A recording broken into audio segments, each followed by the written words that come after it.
Hi everyone, if you enjoyed this video please subscribe. If you haven't subscribed yet, I'd love to see you join me. And don't forget to like and let me know what you think in the comments.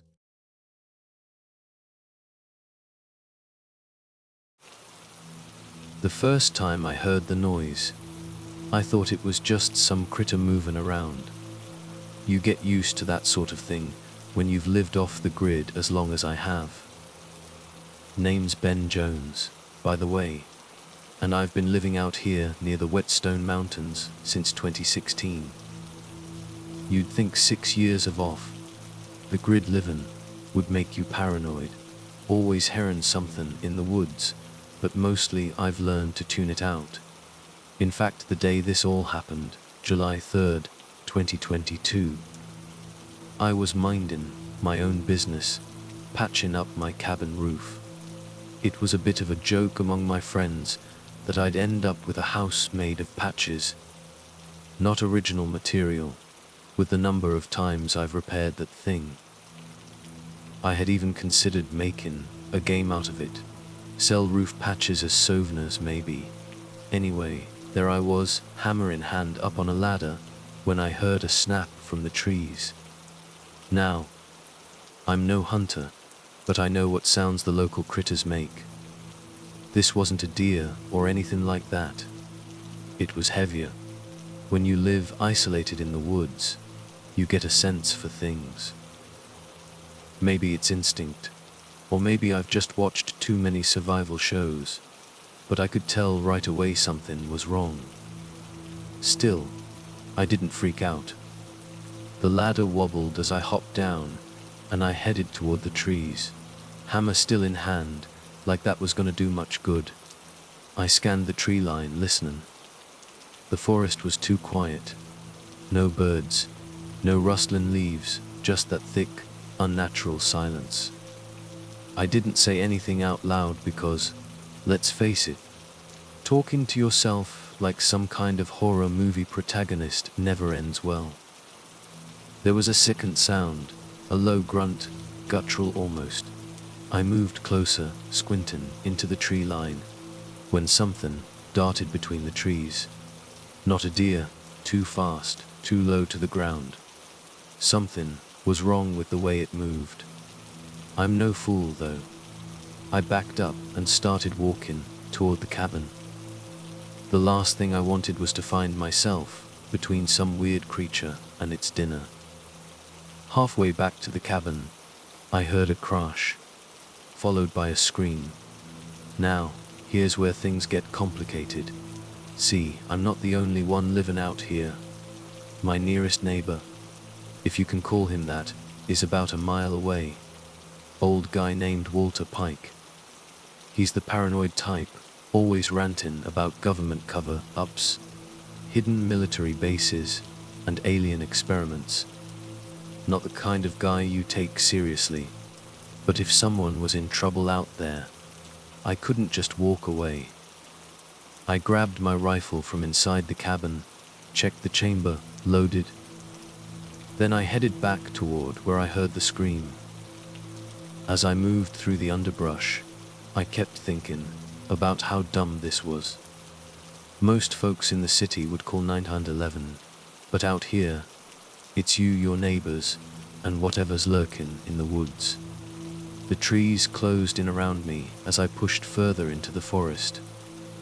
It was darker here, thicker, branches overhead blocking out the sunlight. The path narrowed, almost like the forest was closing in, and that's when I saw it, a torn up trail of blood streaked across the ground. I felt my stomach twist. Something bad had happened. Following the trail wasn't easy. The thick smell of iron hung in the air, and my boots crunched over dead leaves and sticks. The trail led me to a clearing where I found him. Walter Pike, or what was left of him. His body was mangled, like something had ripped him apart with bare hands. His head was barely attached, hanging on by just a thin strand of sinew and flesh. I'm not ashamed to admit I gagged. Hell, I almost puked right there. I might live off the grid, but this wasn't something I was prepared for. But before I could process it, I heard the sound again, the low grunt, followed by heavy breathing. My fingers tightened around the rifle, and I turned slowly, feeling my heart hammer in my chest. Standing at the edge of the clearing was something I can only describe as, well, imagine a bear mixed with a hyena, but bigger, nastier. It was hunched over, its mass of shoulders heaving with each breath. Its fur was matted, dark, and slick with blood, a Walter's blood, most likely. Its snout was elongated, sharp teeth jutting from its mouth, not a neat row like a wolf, but jagged, crooked, wrong. This thing wasn't natural. "Back off," I shouted, though I knew it wouldn't understand. The creature cocked its head like it was curious. Then it let out a sound, more of a cough than a roar, and took a step forward. I pulled the trigger. The crack of the rifle echoed through the trees. The shot hit it square in the chest, but it barely flinched. It just stared at me, almost like it was annoyed. I racked the bolt and fired again, this time aiming for the head. That got a reaction. The thing stumbled back, its leg given out as it crashed into the ground. I didn't wait to see if it was dead. I ran, full sprint, back toward my cabin, heart pounding, so hard I thought it might burst out of my chest. But the thing wasn't done. Behind me, I could hear it getting up, and soon the sound of heavy footfalls was closing in. I didn't dare look back. I just kept running, leaping over roots, dodging branches. I burst out of the woods and made it to my cabin just as I heard it crash through the trees behind me. I slammed the door shut and locked it, backing up to grab my phone. No service, of course. I live off the grid for a reason. I should have known better. I cursed under my breath, grabbing more ammo and reloading the rifle. The creature slammed into the side of the cabin, shaking the walls. I backed into a corner, rifle raised, praying the walls would hold. Another slam, harder this time, and the wood creaked, groaning under the pressure. "Come on, you ugly son of a," I muttered, more to myself than to it. Then everything went quiet. I waited, rifle at the ready, barely daring to breathe. The only sound was the ticking of my old clock. I moved toward the window, slowly, trying to peer outside. Nothing. No movement. No sound. I lowered the rifle just an inch, thinking maybe, just maybe, it had given up. The cabin door exploded inward. The creature's massive bulk's machine threw like it was made of paper. I fired blindly, the shot going wide as the thing barreled into me. We hit the floor hard, the breath knocked from my lungs as its claws raked across my chest, ripping into my skin. I could feel its hot breath on my face, the stink of blood and death filling my nose. But then, just as quickly as it had attacked, it stopped.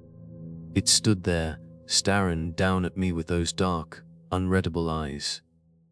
For a moment, I thought it might finish me off, but instead, it let out that same low grunt, almost like a laugh, before it turned and lumbered out the door, disappearing back into the woods. I lay there for what felt like hours, bleeding and gasping for breath. I didn't understand. Why didn't it kill me? Why did it just leave?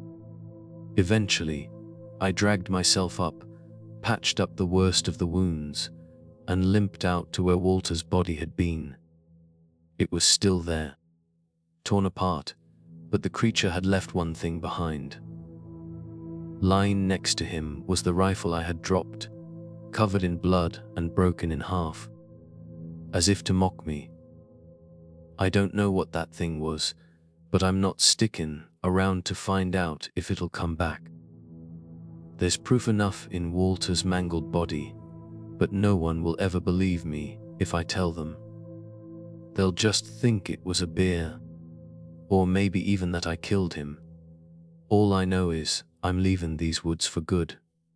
This place, it's not safe anymore. And whatever that thing was, it knows it won.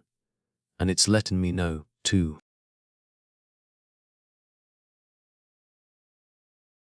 My name's Ethan Hayes, standing smack dab in the middle of nowhere. I'm talking deep, dense forest, the kind where the trees are so thick you can barely see the sky, somewhere up in northern Idaho. Now, why was I there? Well, that's a whole story in itself. Let's just say city life, and me didn't exactly see eye to eye. The crowds, the noise, the constant grind. It just wasn't my scene. So, 2 years before that little moment of zen in the woods, I packed up my bags, told the city see ya never, and went full on off-grid. Now, don't get me wrong, I wasn't some survivalist nut or a doomsday prepper. I just wanted some peace, quiet, and maybe a decent view of the stars at night that wasn't blocked out by smog and skyscrapers. But that peace, yeah, it didn't exactly stick around. See, the thing about living off the grid is, you start to realize how little you actually need. And in that realization, you get a little too comfortable, you know. It's easy to forget the world exists when it forgets about you too. My little slice of heaven was this cabin I'd built myself. Not exactly HGTV worthy, but it was home. I bought the land off this old-timer. Must have been in his 70s. He kept going on about the place having some kind of history. But, you know, I figured it was just old man ramblings. Should have listened, maybe. But hey, hindsight's always 20/20, right? I wasn't exactly the best at keeping in touch with the neighbors. Mostly because the nearest one was about a 15-mile hike away. So when I say I didn't expect to see anyone for weeks, I mean it. My days were pretty simple. Fishing in the nearby creek, I caught some decent trout, not to brag, chopping firewood, I gotta keep warm, after all. And pretending I was a master carpenter by trying to fix the roof that was probably going to collapse in a year anyway. Living the simple life, loving every minute of it, until that day. It all started when I noticed something down by the creek. Now, I'd seen plenty of wildlife around. Deer, elk, even the occasional black bear. But this was different. There were these tracks near the water, way too big to be any animal I recognized. They were deep, clawed, and had this weird, almost unnatural shape. I tried to brush it off. Maybe it was some prank, though who would trick all the way out there just to mess with me? Or maybe I was just overthinking it. I should have just gone back to the cabin, locked the doors, and waited it out. But curiosity, that damn cat killer, got the better of me. Stupid, right? I followed the tracks, figuring I'd find some logical explanation. Maybe a moose with some weird deformity or something. But what I found wasn't anything close to normal. The tracks led me deeper into the woods, further than I usually went. And that's when I saw it. At first, it was just a glimpse, a flash of movement between the trees. But then I saw it more clearly. It was big, way bigger than any bear or wolf I'd ever laid eyes on. This thing stood upright, like a man, but it was covered in thick, matted fur that hung off it in clumps. It moved fast, way faster than anything that size should have been able to. And then, it stopped. Just far enough away that I could make out its shape, but not all the details. And it was watching me. That's when I saw the blood. There was something in its hands, or paws, or whatever. At first, I couldn't make it out, but as it shifted, I saw enough. It was holding a deer carcass, its body mangled and torn in ways that made my stomach churn. The deer had been gutted, and I swear, it looked like this thing had done it with precision, almost like it was toying with its prey before deciding to finish the job. And that's when it saw me. You ever get that feeling deep in your gut? The one where you know you've made a terrible, terrible mistake, but it's already way too late to fix it. Yeah, that was me right then. Its eyes, or what I think were its eyes, locked onto mine. And for a moment, neither of us moved. I don't know what I was waiting for. Maybe for it to just turn around and walk away. Maybe for me to wake up and realize I was having some crazy nightmare. But none of that happened. Instead, it dropped the deer carcass, and it took a step toward me. I can't tell you what it was thinking, and honestly, I didn't care. All I knew was that I needed to get back to my cabin, and I needed to get there fast. I'm not a runner, never have been. But that day, I moved faster than I ever thought possible. Adrenaline's one hell of a drug, I'll tell you that. I didn't look back, didn't care if it was following me. My only thought was to reach my cabin and grab my shotgun. That's right, Ethan Hayes, the off-grid guy, didn't bring a gun when he went out wandering in the woods. What kind of idiot does that? This kind. I slammed the cabin door behind me, my heart pounding like a drum solo in my chest.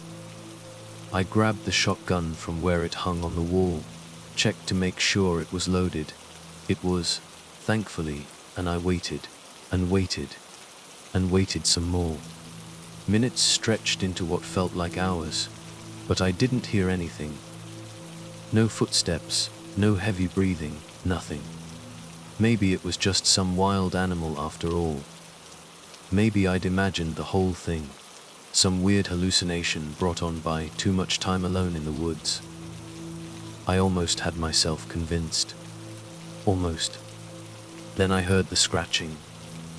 It was faint at first, like something dragging across the side of the cabin. But then it grew louder, closer, like it was circling the building. I held the shotgun tighter, my finger trembling on the trigger. Every instinct I had told me to stay quiet. But that same damn curiosity that got me into this mess in the first place just kept nagging at me. Then, the windows shattered. Glass sprayed into the cabin, and before I even knew what was happening, the thing was inside. It moved so fast. Too fast for something its size. I barely had time to aim the shotgun before it was on me. Its claws, or hands, or whatever they were, swiped at me, and I felt this searing pain across my chest. I fired the shotgun. The blast was deafening in the small cabin, but I missed. The force of the recoil knocked me to the ground, and for a moment, I thought that was it. Game over. But something happened. The creature paused. It looked down at me, then around the room. It seemed confused, almost, like it hadn't expected this. And then, it turned away, heading for the door as quickly as it had come in. It didn't make any sense. Why attack me, only to just leave? Was it playing with me, like it had with that deer? I lay there on the floor, bleeding, too stunned to move. After a while, I managed to crawl to my feet and patch myself up with whatever first aid supplies I had on hand. The bleeding stopped, eventually, but the fear, that didn't go anywhere. That night, I didn't sleep. I couldn't. Every little noise, every creak of the cabin had me on edge. Was it still out there?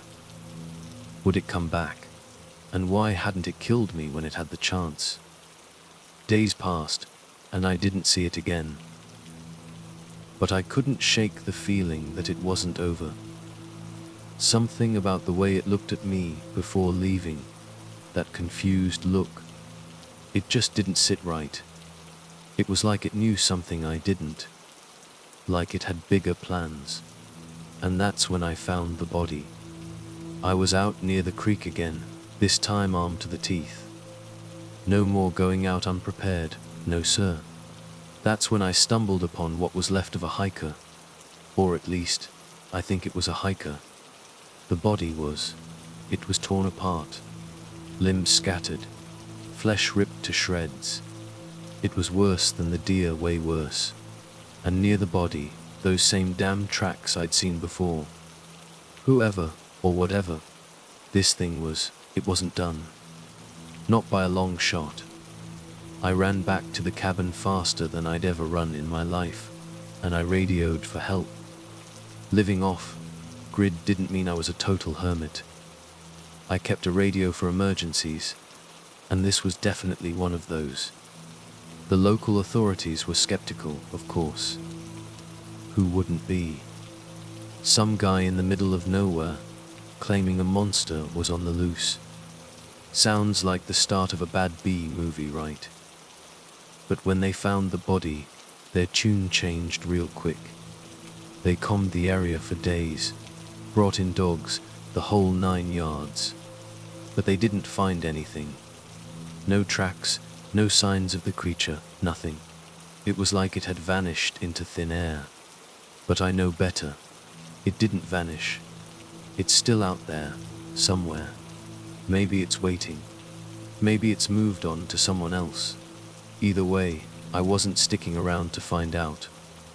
I packed up the next day, sold what I could, left the rest, said goodbye to my little slice of off-grid paradise.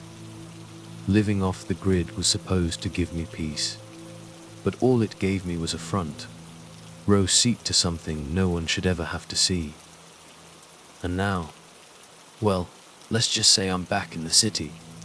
It might be noisy, it might be crowded, but at least here, the monsters have names. You can see them coming. You can deal with them, or at least try to. But out there in the woods, out there, you're on your own, and what's waiting for you? It's something else entirely. I never told the authorities the one thing that keeps gnawing at me, the one thing that still keeps me up at night. It's that look on the thing's face when it turned away from me in the cabin. It wasn't confused. Not really. It was bored. Like I wasn't even worth the effort. Like I was just insignificant. And that's the part that chills me to the bone. Because if I'm nothing to it, then what is it after? What's it capable of? And when will it decide that whatever game it's playing is worth finishing? Those are the questions that haunt me. Those are the questions that make me wonder if I'll ever truly feel safe again, no matter where I go. Because out there, in the wild, in the places we think we've tamed, something else is in charge, and we're just maybe not even that. Maybe we are just a fly you don't even swat away, and you still wonder what it wants. My name's Ethan Hayes, and I've always been a bit of a loner. Crowds, nope. City life, double nope. I've always craved that deep, in your bones kind of quiet that you can only find when you're miles from civilization, surrounded by nothing but trees and sky. In 2006, I finally made it happen. I bought a little chunk of land way up in the Montana wilderness, near a tiny town called Libby. Middle of nowhere, and I mean nowhere. No cell service, no internet. Just the kind of peace I'd been dreaming about. I wasn't one for Facebook, or any of that social media stuff anyway. The day I moved into my little cabin, it felt like I could finally breathe for the first time.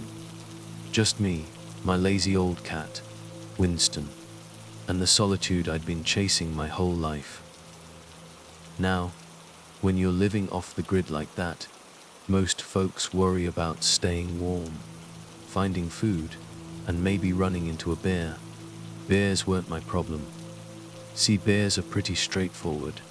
Big, furry, mean when they're hungry, but they play by nature's rules. You leave them alone, they leave you alone. Simple. But that wasn't what I was dealing with. What I had to face was something different. It didn't follow any rules, and it sure as hell didn't want to be left alone. My closest neighbor was a guy named Silas, about a 10-mile drive from my place. He was an old-timer who'd lived out there his entire life. I'd sometimes stop by his place when I went into town for supplies. He was a talker, and he'd tell me all sorts of stories.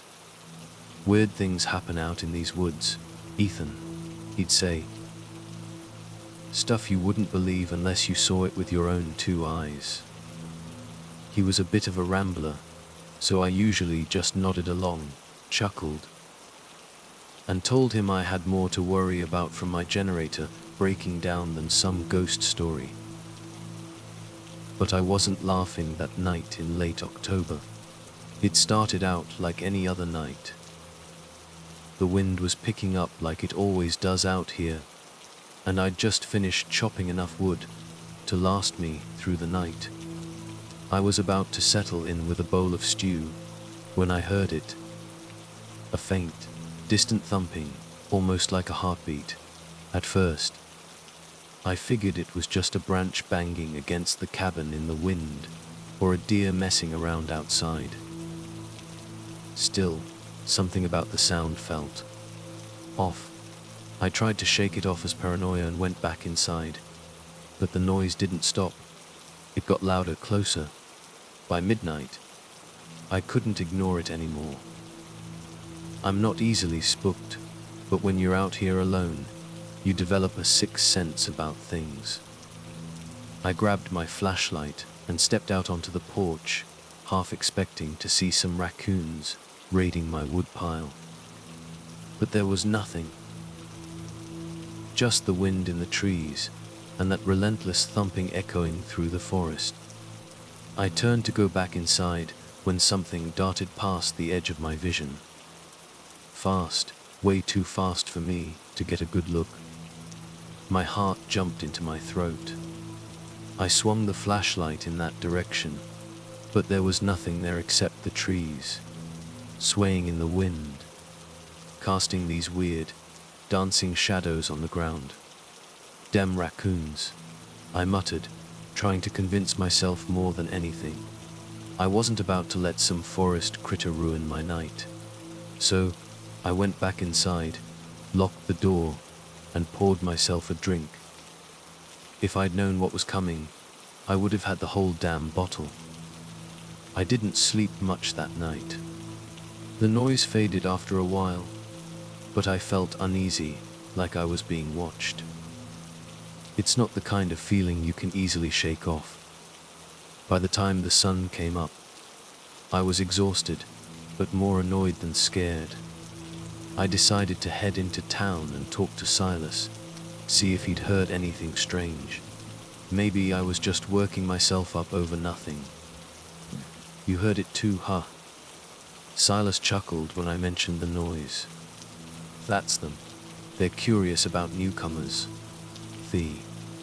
I raised an eyebrow. He leaned in close, like we were sharing some big secret. You'll know em when you see em.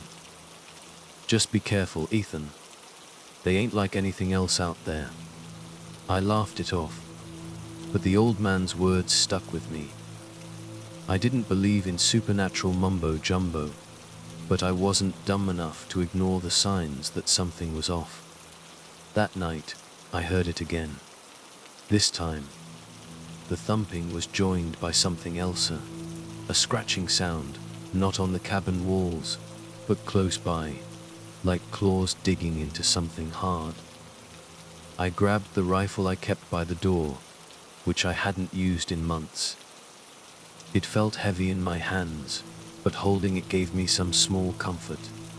I figured it was probably just a wolf or a cougar. Montana's got its fair share of predators. But I wasn't prepared for what I saw when I stepped outside. About 50 feet from the cabin, right at the edge of the trees, something was crouching, digging in the dirt like it was looking for something. At first glance, it looked like a wolf, but something was wrong. Its limbs were too long, and it was hunched over, almost like a man on all fours. It didn't have fur like a wolf either, more like patches of something thick and matted, and it moved wrong, too fast, too jerky. My first instinct was to shoot, but I hesitated. I'm not a trigger, happy kind of guy, and I needed to be sure of what I was dealing with. Besides, I didn't want to waste a bullet on what might just be a messed up coyote. But as I watched it, a knot tightened in my stomach. It looked up, and even though I couldn't see its face clearly in the darkness, I could feel it watching me. That same unnerving feeling from the night before, like I was being watched, studied. I didn't stick around to see what happened next. I backed up into the cabin, locked the door, and prayed it would just go away. It didn't. For the next few hours, I could hear it circling the cabin. Every now and then, I'd catch glimpses of it darting between the trees. It wasn't just curious anymore. It was testing me. By 300 aim, I'd had enough. I loaded the rifle, took a deep breath, and stepped back outside, flashlight in one hand, gun in the other. The forest was silent, too silent. That's when I saw it again. It was standing upright now, closer than before. It was bigger than I thought, almost the size of a man, but still hunched, its back arched like it had too many bones crammed into too small a space. And its face, well, I don't even have words for what that was. It was like some messed up mix between a dog and a man, but not quite either. I didn't give it time to move. I pulled the trigger. The sound of the shot ripped through the stillness of the trees, and the thing fell to the ground, twitching. My hands were shaking as I approached, the rifle still aimed at its body. Up close, it looked even more unnatural. Its skin was rough, almost scaly in places, with patches of coarse hair, like a wild animal. It was dead. No doubt about that. I poked it with the barrel of the gun, just to be absolutely sure. But when I looked up, that wasn't the end of it. There were more of them, lurking in the trees, at least half a dozen, all staring, unmoving. I froze. What the hell were they waiting for? I wasn't about to stick around to find out. I bolted back into the cabin, locked the door, and sat with my back against it, rifle across my lap. I could hear them outside, scratching and thumping, but they didn't try to get in.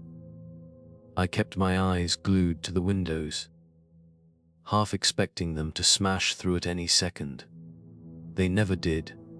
By morning, they were gone. The one I'd shot was still lying there, stiff as a board, but the rest of them had vanished into the forest. I wasn't about to stick around to see if they'd come back. I grabbed my keys, my gear, and whatever food I could carry, and I drove straight into town. Silas was waiting for me when I pulled up to his place. "So, you saw him, huh?" he asked, like this was just some casual chat about the weather. I didn't answer. I was too busy trying to catch my breath. "They don't like it when you kill one of theirs," Silas said, almost matter-of-factly.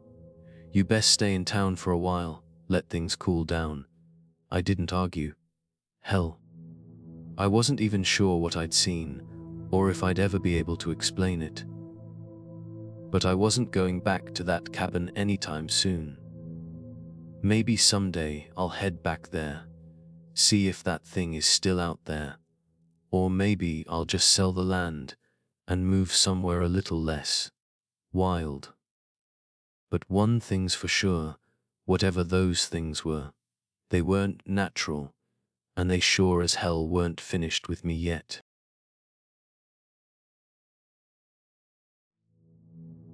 My name's Alex Ramsey, and back in '96, I was living the dream, or so I thought. I had a little patch of land in central Wyoming, right on the edge of the Shoshone National Forest. Most folks would have gone stir crazy out there, but I thrived on it. People always said I was better off away from the crowds anyway. What with my talent for avoiding small talk and all that jazz. I lived simply. Built my cabin myself with nothing fancier than a few hand tools, a whole lot of sweat, and enough curse words to make a sailor blush. My only neighbors were the towering pines and the occasional elk, which suited me just fine. I never owned a gun. Wasn't some moral high ground thing. I just didn't see the need.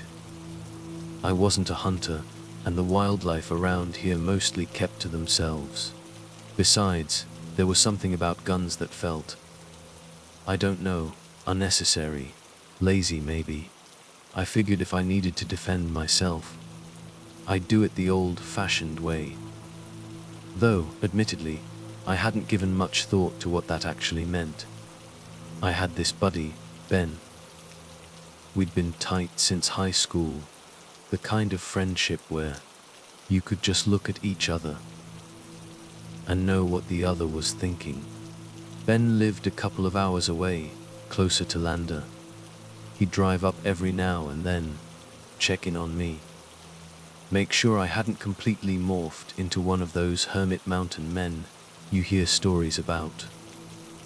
One evening, Ben and I were sitting outside my cabin, nursing a couple of beers and shooting the breeze, reminiscing about all the dumb stuff we used to get into back in the day.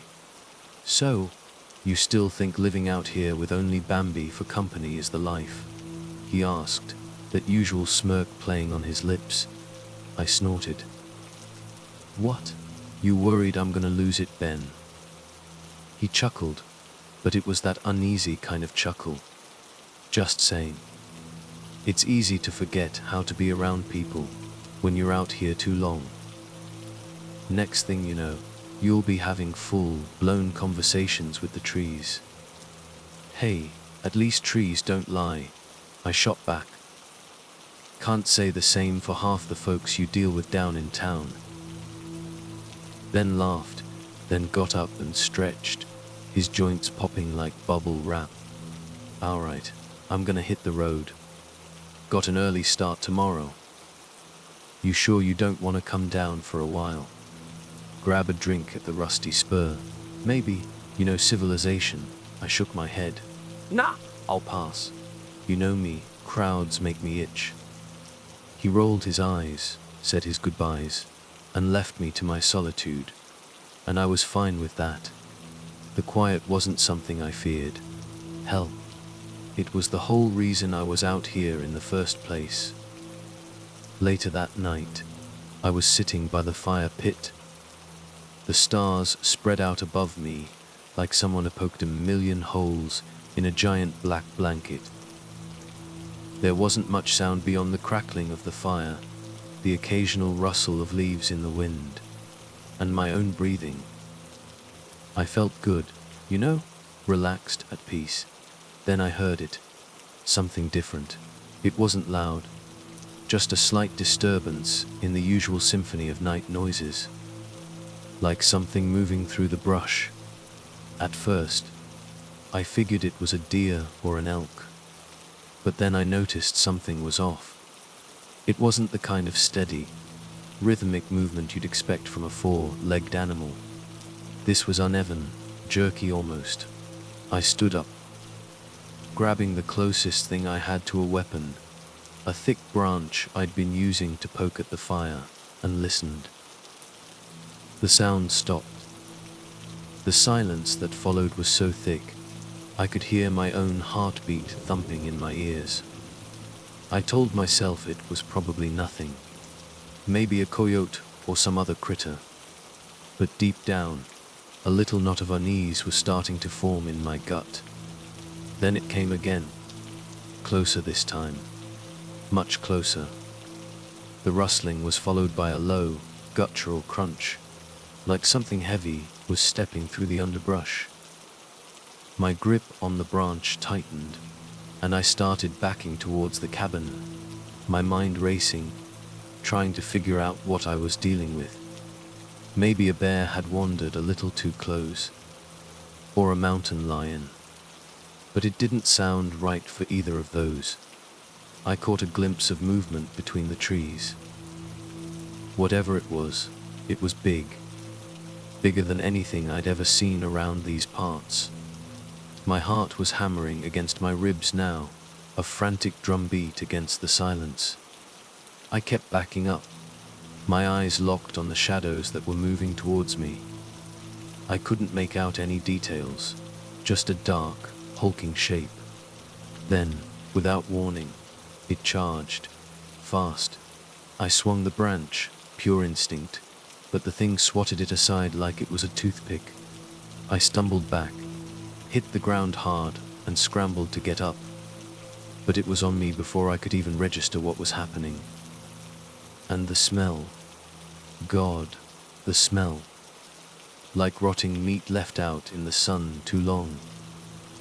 My stomach churned as I tried to make sense of what I was looking at. It had the general shape of a man, 2 arms, 2 legs, but its body was twisted and messed up, like something had gone horribly wrong in the making of it. The skin, if you could even call it that, looked patchy and raw, a bizarre mix of scales and matted fur. The face, though, that was the worst part. It had a snout, kind of, but with these jagged, uneven teeth sticking out at all angles, like a broken picket fence. I kicked at it hard, but it barely flinched. The thing grabbed my leg and started dragging me towards the tree line. I screamed, more out of desperation than anything else. But who was gonna hear me out here? I kicked again, this time landing a solid blow on what I guessed was its stomach. It let out this horrible, wheezing sound, something between a bark and a choke, and its grip loosened for a split second, just long enough for me to scramble away. I didn't stop to look back. I didn't even think. I just ran. I ran into the woods, deeper than I had any right to be going, tripping over roots and rocks in the pitch black. My lungs burned, my legs screamed in protest, but I didn't dare slow down. Whatever that thing was, it was fast, and it wasn't done with me yet. I could hear it behind me, snapping branches, shoving trees aside like they were nothing as it pursued me. Then, through the trees, I saw something that made my blood run cold. Ben's truck, parked just ahead. Only Ben wasn't standing near it. He was sprawled on the ground next to the driver's door, his body twisted at an unnatural angle, an angle no human body should ever be forced into. I stopped dead in my tracks, frozen by the gruesome sight. His throat, it was torn open, so deep I could see bone. Blood was everywhere, soaking into the dirt like someone had spilled a bucket of crimson paint. I didn't have time to process it, though. The thing behind me was still coming, and I had no idea how much time I had left. I ran to Ben's truck, threw open the door, and practically dove inside, slamming it shut just as the creature lunged. The truck rocked violently as it smashed into the side, clawing at the windows, snarling in that awful, choking way. I fumbled for the keys, found them still in the ignition, and twisted. The engine roared to life, and I floored the gas pedal, speeding away from the cabin, away from Ben's mangled body. and away from whatever that thing was. I didn't stop until I reached town, where I practically threw myself out of the truck and ran into the nearest bar, the Grizzly Paw. I must have looked like a complete lunatic, covered in dirt and shaking like a leaf in a hurricane, because the bartender didn't even ask any questions. He just handed me the phone, and I called the sheriff. The investigation, if you could even call it that, didn't go the way I expected. Not even close. They found Ben's body, all right, but they didn't seem all that surprised by it. Sheriff Harding, a man whose gut hung over his belt like a deflated spare tire, chalked it up to a bear attack. Said it wasn't uncommon for predators to come down from the mountains this time of year, especially when food was scarce. I tried to explain, to make them understand that it wasn't a bear, that something else had killed Ben, something unnatural. But no one believed me, not one damn person. "You've been out there too long, Ramsey," Sheriff Harding said, shaking his head like he was dealing with a particularly slow child. "Sometimes living in isolation can mess with your head. You start seeing things, hearing things that aren't there." I wanted to punch him, to scream at him that I wasn't crazy, that I knew what I saw, that Ben's death wasn't some random animal attack. But I didn't. I just stood there, numb, while they zipped Ben's body into a black bag.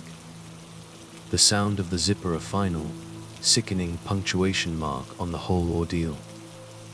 I never went back to that cabin. Couldn't bring myself to. Ben's death, and the way they just brushed it off, it left a bad taste in my mouth, like a mouthful of ashes. I moved into town after that. A cramped little apartment above the hardware store. Tried to pick up the pieces, find some semblance of a normal life. But things were never the same. Some nights, I'd be lying in bed, staring at the ceiling, and I'd hear something in the distance. Something that sounded way too familiar. A rustle in the alleyway. A low growl carried on the wind. And I'd wonder if that thing was still out there, if it was still hunting, still waiting. But it wasn't the waiting that scared me the most.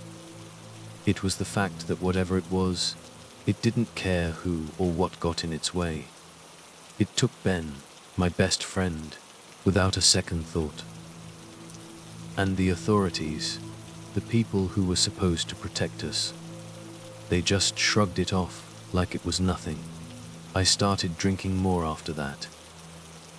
Not enough to be a full-blown alcoholic, but enough to take the edge off, to dull the memories that clawed at the back of my mind.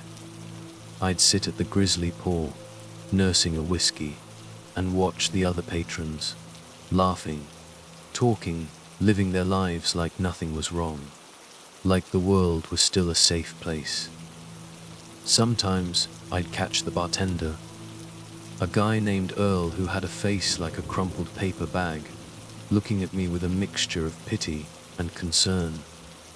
He never said anything, but I knew what he was thinking. He thought I was just another broken down loner who'd spent too much time in the wilderness, a man haunted by his own imagination. And maybe he was right. Maybe I was crazy. But then I'd remember the look on that thing's face, the way it moved, the sheer terror I felt in those woods. And I knew, deep down in my gut, that it was real. It was out there. The town held a small service for Ben. A handful of people showed up, mostly folks he knew from his construction jobs. His parents, bless their hearts, were too grief-stricken to even speak. They just stood there, clutching each other, their faces etched with a pain I wouldn't wish on my worst enemy. I delivered a short, clumsy eulogy, my voice cracking as I talked about the kind of man Ben was. the kind of friend he was. After the service, I found myself standing at the edge of town, looking back towards the mountains. The setting sun painted the peaks in hues of orange and purple, a beautiful backdrop to a scene of unspeakable horror. I took a long drag from my cigarette, the smoke filling my lungs, a small, insignificant act of defiance against the fear that still gnawed at me. I didn't know what to do, where to go. My life, the life I'd built out in the woods, was gone, destroyed in a single, terrifying night. All that was left was a hollow ache in my chest, and the chilling certainty that somewhere out there, in the vast, unforgiving wilderness, something monstrous was waiting, and it was only a matter of time before it came back. So, I stayed in town. I got a job at the lumberyard, stacking wood, doing odd jobs, trying to blend in, to disappear into the background noise of everyday life. But every shadow seemed to hold a hidden threat. Every strange sound in the night sent a jolt of fear through me. I was a ghost in my own life, haunted by the memory of that creature and the knowledge that no one would ever believe me. And sometimes, when the wind was just right, I'd swear I could still hear it out there, a low growl carried on the breeze. A chilling reminder that the wilderness held secrets far darker and more terrifying than any man could ever comprehend. And all I could do was wait and wonder and try to forget the face of the thing that had stolen my friend, my life, and my peace of mind. But I knew with a sickening certainty that I never would. Not as long as I lived. Because some things, once seen, can never be unseen.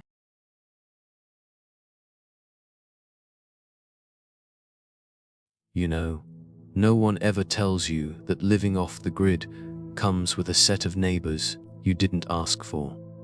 That's usually how I start when someone asks why I packed it all up and left my little slice of heaven out in the Montana wilderness. See, it was back in Duvern 9, and I was nestled deep in the backcountry, a good 80 miles from anything that even resembled civilization. I wasn't hiding from the law or anything, just a guy needing a break from the rat race. Simple life, you know? Suited me just fine. Name's Jake. By the way, Jake Collins. Born and bred in the concrete jungle of Los Angeles, but that hustle and bustle never did sit right with me. I was a construction worker for years, busted my back on those sites. Then, when I was 34, I took a nasty tumble off a scaffold, fractured my spine in a couple of places. Figured that was the universe's way of telling me to slow the heck down. So, I did. Ended up in a cabin I built myself, board by board. No internet, no cell service, just me, my two mutts, Daisy and Duke, and the sounds of the forest. Sounded idyllic, right? Yeah, I thought so too. 6 years. 6 years of peace, quiet, fishing, hunting, chopping wood, the whole 9 yards. It was a kind of calm you just can't buy, a stillness that settles deep in your bones, that was disturbed by strange events. It all started one evening in the fall. This scratching sound, not like branches scraping against the cabin, this was different. Closer, sounded like fingernails on wood. Now, I'd spent enough time in the woods to know my animal sounds. This wasn't a bear, wasn't a deer, or a raccoon. This was intentional. Like something was trying to get my attention. Weird thing is, I didn't have a gun. Wasn't against them or anything, just never needed one. Out there, any real trouble was likely to come from a ticked-off moose. And honestly, I wasn't too worried. Daisy and Duke were my alarm system, and I trusted those two with my life. But that night a peep. Not a growl, nothing. So, Like any guy who's a master of denial, I just ignored it. Chalked it up to some critter being curious. Days went by, and I pretty much forgot about it. Then came the smell. Ever smelled a dead animal in the woods? It's a smell you don't forget. Thick, nasty, like it coats the inside of your nostrils.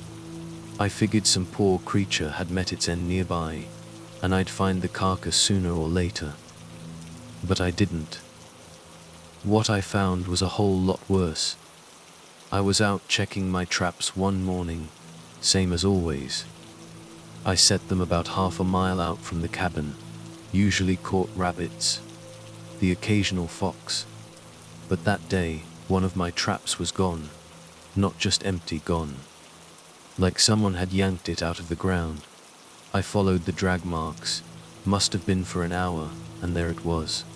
The trap, twisted up like a damn pretzel, and next to it, buns. Now, I'd seen my share of bones. You hunt, you see bones. But these were different, clean, too clean. Like they'd been gnawed on for hours. And they were human.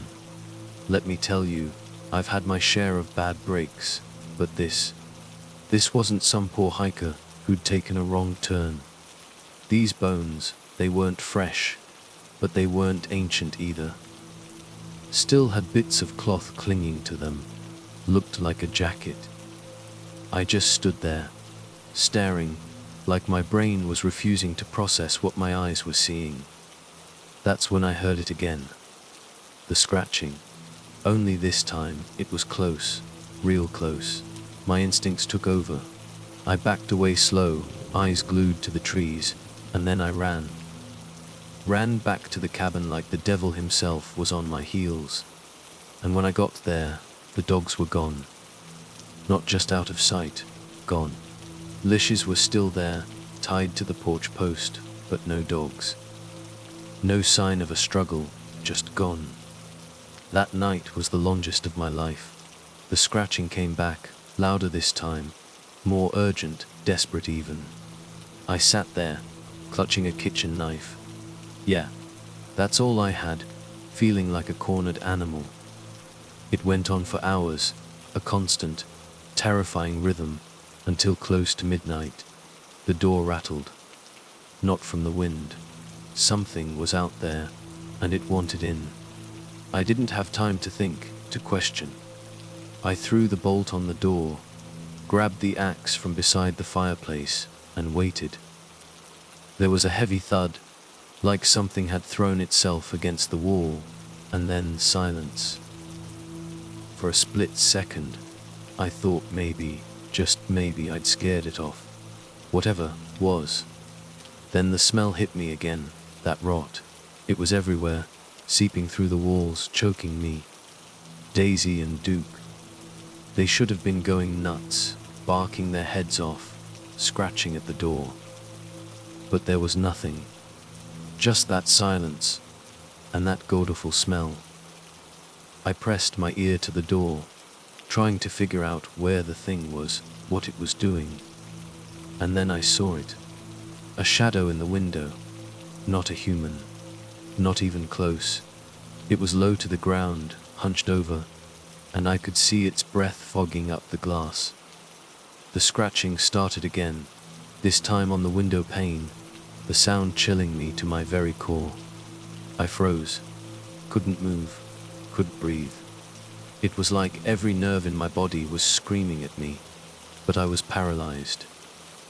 It scratched again, long, slow strokes across the glass, like it was drawing something. The worst part. It wasn't trying to smash the window. It was toying with me, like it knew I was trapped inside, like it was enjoying my fear. I stood there, I don't know how long. 5 minutes, an hour. Time had lost all meaning. Then, as suddenly as it started, it stopped. The scratching, the shadow, the breath on the glass. Gone. I didn't sleep that night. Or the next. Or the one after that. Every creak of the cabin, every rustle outside, had me jumping out of my skin. I was a wreck fueled by stale coffee and pure, unadulterated terror. Whatever was out there, it wasn't leaving. A week crawled by. Every night, the scratching came back, each time a little louder, a little more aggressive. But it never broke in. It just stayed out there, a constant, menacing presence, driving me closer and closer to the edge. Then came the night I finally saw it, really saw it. I was out back, chopping wood, trying to keep busy, keep the fear at bay. Movement at the edge of the woods caught my eye. At first, I thought it was a wolf, maybe a mountain lion, but no, this was bigger, way bigger. It stood on two legs like a man, but hunched, distorted. Its arms were too long, dangling almost to its knees, thick with muscle. Its skin was this sickly grey color, like something that had been left out in the sun too long. It was dusk, the shadows were long and deep, so I couldn't make out all the details, but what I saw was enough. This wasn't any animal I'd ever encountered. This was something else. And here's the real kicker, it didn't attack. It just stood there, at the edge of the woods, staring at me, like it was sizing me up, trying to figure me out. I stared back, axe gripped tight in my hand, waiting for it to make a move. But it didn't. After a few agonizing moments, it just turned and melted back into the trees, like it was never even there. I should have left then, packed my bags, grabbed what little I had left, and hiked out of there. But I didn't. Stubborn, I guess, or maybe just plain stupid. The next morning, I found my neighbor, or what was left of him. Old Man Hemlock. Lived about a mile down the trail.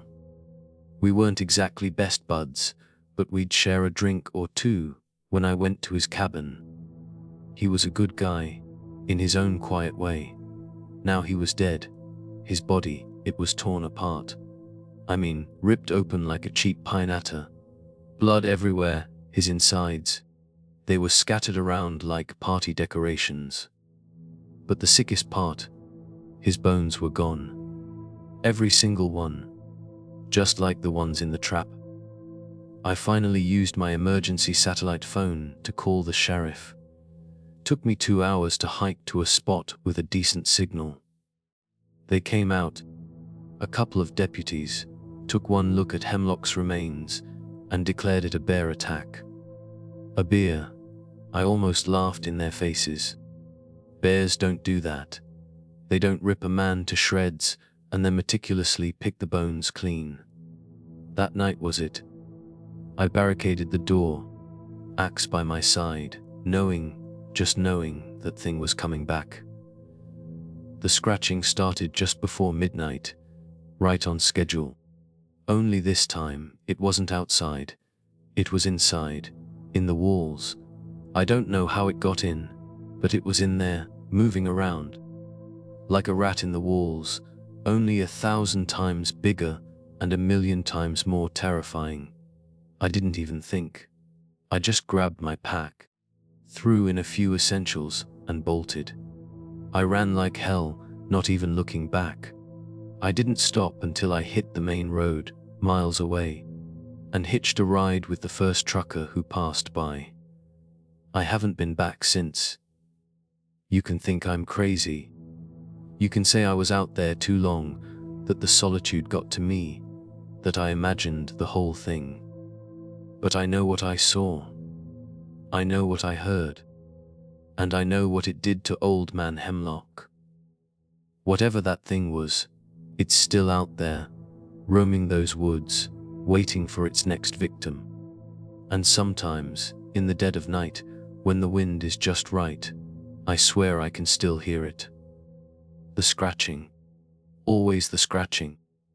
And I can't help but wonder what will cross the path of that abomination again.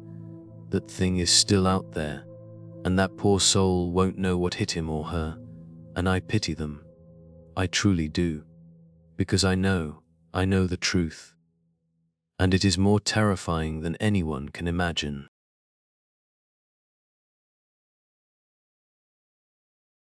It was 1994, and I was holed up in this beat-up old cabin way out in the boonies of northern Michigan. I'm talking the kind of place that doesn't even show up on a map, you know.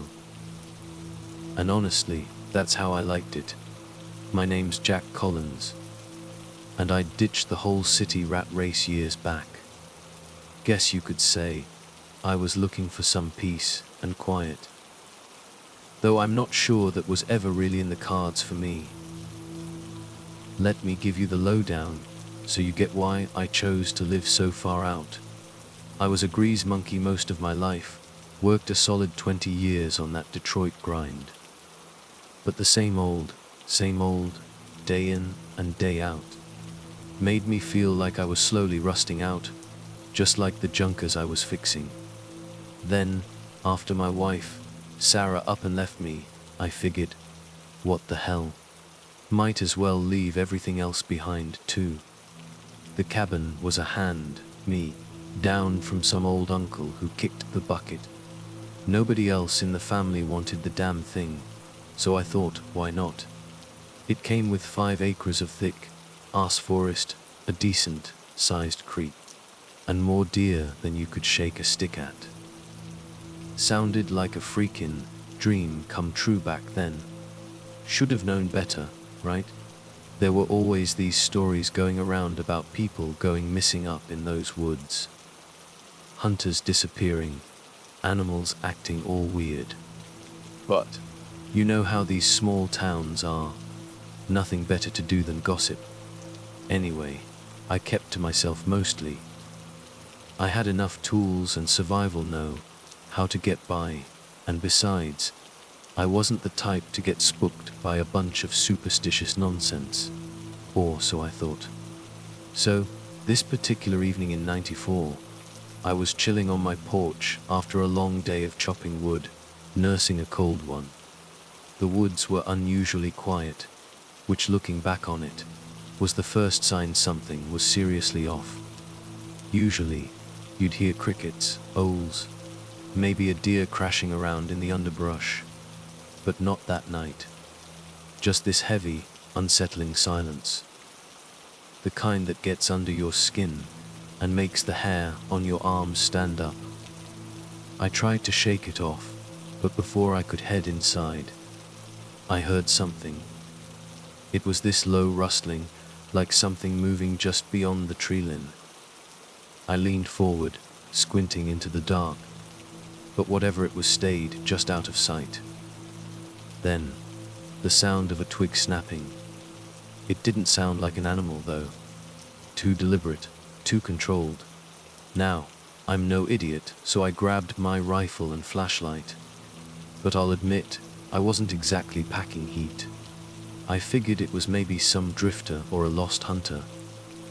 I yelled out into the trees, telling whoever it was to speak up or get lost. No answer. Just more crunching of leaves, slower this time, like whatever it was had started to move toward me. I stepped off the porch, flashlight in one hand, rifle in the other. The beam cut through the night, but barely. That thick Michigan forest just seemed to swallow up the light. I moved toward the tree line, trying to figure out if my imagination was just playing tricks on me. I wasn't armed to the teeth or anything, just an old .22 and a hunting knife I kept on my belt. Not exactly military-grade stuff, you know. Then I saw something, or rather, the absence of something. My flashlight caught this figure standing maybe 50 feet out, just inside the tree line. Tall, almost lanky, but not human. It moved like it was testing me, like it wasn't quite sure if it should make itself known yet. But then, it did. It stepped out into the clearing, and my stomach just dropped. Its body was covered in this cool bristle, like fur. But it stood like a wolf on its hind legs, except its limbs were way too long, all out of proportion. And the The face was like nothing I'd ever seen. Kind of like a deer's, but stretched out all wrong, with a jaw that hung open slightly, showing a set of teeth way too big for its mouth. The closest thing I can compare it to is one of those cryptid stories you hear about in dive bars late at night, when everyone's had a few too many and starts talking crazy. It didn't rush me though. It just stood there, watching, breathing, if you could call it that. I raised my rifle, but my hands were shaking like a damn leaf. Ever tried to aim at something when you're pretty sure you're about to die? Yeah, it's not as easy as they make it look in the movies. Then, it moved, but not toward me, toward my cabin. Now there was no way in hell I was gonna let this thing trap me in my own damn home. I fired a shot, hit it in the shoulder. It barely even flinched, but it sure as hell noticed. Its head snapped toward me, and its mouth twisted into something that might have been a grin. I don't know if that thing was capable of smiling, but that's what it looked like. Then it turned, way faster this time, and disappeared back into the woods. Now, I've seen some messed up stuff in my day. I've worked with people who've been through some rough times. But this was something else entirely. There was no way I was gonna chase after it, not in the dark, and definitely not alone.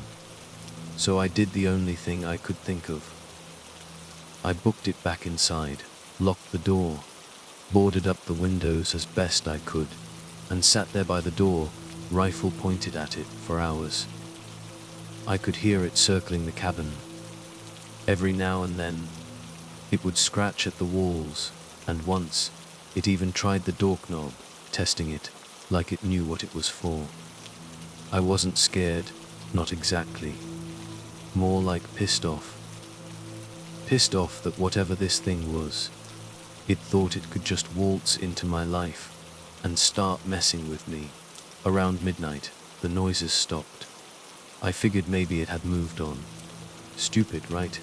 I woke up around 3:00 a.m. to the sound of screaming. Not just any scream, either. This was blood-curdling, like someone was being torn apart, limb from limb. I grabbed my rifle again, threw open the door, and ran toward the sound. I didn't even stop to think about what I might find, just that someone else was out there, and they were in trouble. When I got to where the screaming was coming from, I saw what was left of a man, or what used to be a man, anyway. His body was just strewn across the forest floor, limbs twisted in ways that didn't make any sense. It looked like he'd been mauled, but not by any animal I knew. I don't know how I kept my dinner down, but I did. That's when I saw it again. The creature. It was standing just beyond the carnage, watching me. It didn't attack this time. It just stared, and then it took off. Faster than anything I'd ever seen. Every instinct I had was screaming at me to chase after it, but I knew better. That thing wasn't something I could handle on my own. I turned back to the remains of the poor bastard it had shredded. I didn't recognize him. He wasn't a local, and there was no gear nearby that would suggest he was a hunter or a hiker. Just some poor guy who was unlucky enough to cross paths with that thing. I grabbed what was left of his jacket, feeling around for anything that might tell me who he was. And that's when I found it to a small, beat-up notebook tucked into the inside pocket.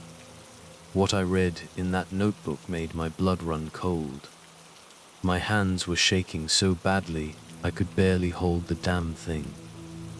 It was a series of entries, some of them months old, all talking about the same thing, a creature living in the woods, stalking anyone who wandered too deep into its territory. This guy, Whoever he was hunting it. Or trying to. But that wasn't the part that really got to me. No, the part that really chilled me to the bone was the last entry, written just a few hours before I found him. It was scribbled, almost illegible, like he was in a hurry or scared out of his mind. It read, "Finally tracked it. Thought I was being smart, luring it out here, but I think it knows. If I don't make it out of here, burn this notebook. Don't let anyone find out what I found. Burn it. Like hell I was gonna burn it." I kept that notebook. It was the only proof I had that I wasn't going crazy, that what I'd seen was real. By morning, I'd made up my mind. I was getting the hell out of Dodge. There was no way I was sticking around to see what that thing was gonna do next. Whatever it was, it wasn't finished. It had unfinished business, and I sure as hell wasn't planning on being its next victim. The authorities came, eventually, found the body, or what was left of it. Asked me a million questions, of course. They didn't believe half of what I told them. And who could blame them? Sounded like the ramblings of a lunatic. But they couldn't explain what had happened to that poor guy in the woods, either. They ruled it an animal attack, but I knew better. No animal could do that. It took me 3 days to pack up everything I owned and get out of there. 3 days of looking over my shoulder, jumping at every little sound, sleeping with the rifle beside me. But I did it. I got out. I sold the cabin and the land for cheap. Didn't even haggle. Just wanted to be rid of it. Moved back downstate. Tried to get back to some semblance of a normal life. But it wasn't easy. I kept seeing that thing's face in my dreams, hearing those screams in the dead of night. I'm not the superstitious type, never have been. But every once in a while, when I think back on that night, I can't help but wonder if that thing is still out there, somewhere in those dark woods. Probably is. Whatever it is, whatever the hell it wants, it doesn't just vanish. It's not the kind of thing that just goes away.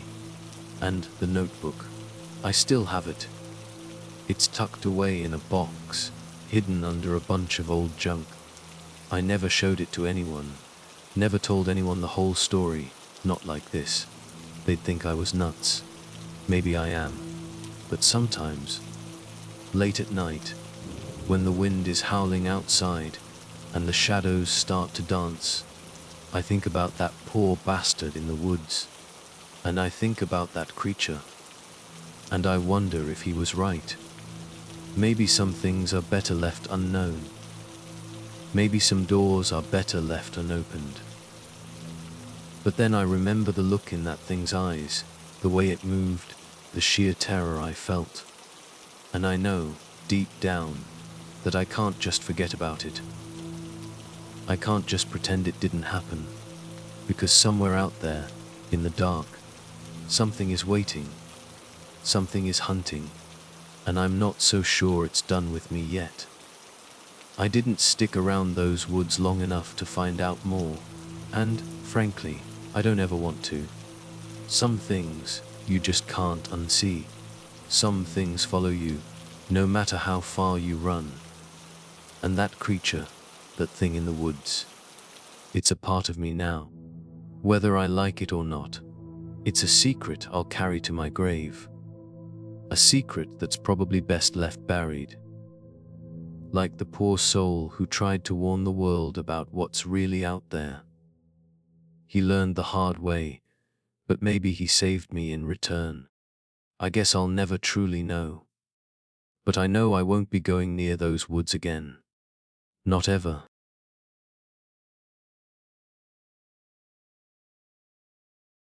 You'd think after 20 years I'd be used to the quiet. But no, it still gets to me. I mumbled to myself, more to hear a voice than anything. My name's Ethan Hayes, and the year was 2016. I was living about as far off the grid as you can get, tucked deep in the Absaroka range of Wyoming. To be honest, I never really fit in with people, never saw the appeal of city life, or even small towns. Give me a cabin, a wood stove, and enough canned beans to last the winter, and I'm set. I built this place from scratch. Every beam, every plank of wood. It's nothing fancy, but it does the job, keeps me out of the wind. And most days, it keeps me sane. I don't need much more than that. But there's one thing that gets under your skin out here. And it's not the cold, not the isolation. It's the things you can't explain. And trust me, there's plenty of that out here in the wilderness. I've lived here long enough to know the sounds of the forest. Elk bugles, wolves howling in the distance, the wind rattling through the pines. But then there's the other stuff, the sounds that make no sense. Like when I heard something knocking on the side of my cabin one night. A sharp, rhythmic thud that didn't sound like wind or any animal I've ever encountered. It was about 8 at night, pitch black already, and cold enough that the inside of my windows was starting to frost over. I'd settled in for the night with a pot of soup when I heard it, 3 sharp knocks. Not the kind of thing you'd hear from wood creaking or a branch tapping against the side. This was deliberate. I stood up and reached for the shotgun I keep leaned by the door, but my hand stopped halfway there. It wasn't that I didn't want to grab it. I always do in these situations, but something felt off. I felt a pit in my stomach, like the kind you get when you know something's watching you, and there's no way you can hide from it. I walked to the door, stepping lightly. The knocks came again, same rhythm, same force. I gritted my teeth, threw the door open, and aimed the barrel at whatever was out there. Nothing. The wind picked up, swirling dead leaves around my boots, but there wasn't a soul in sight.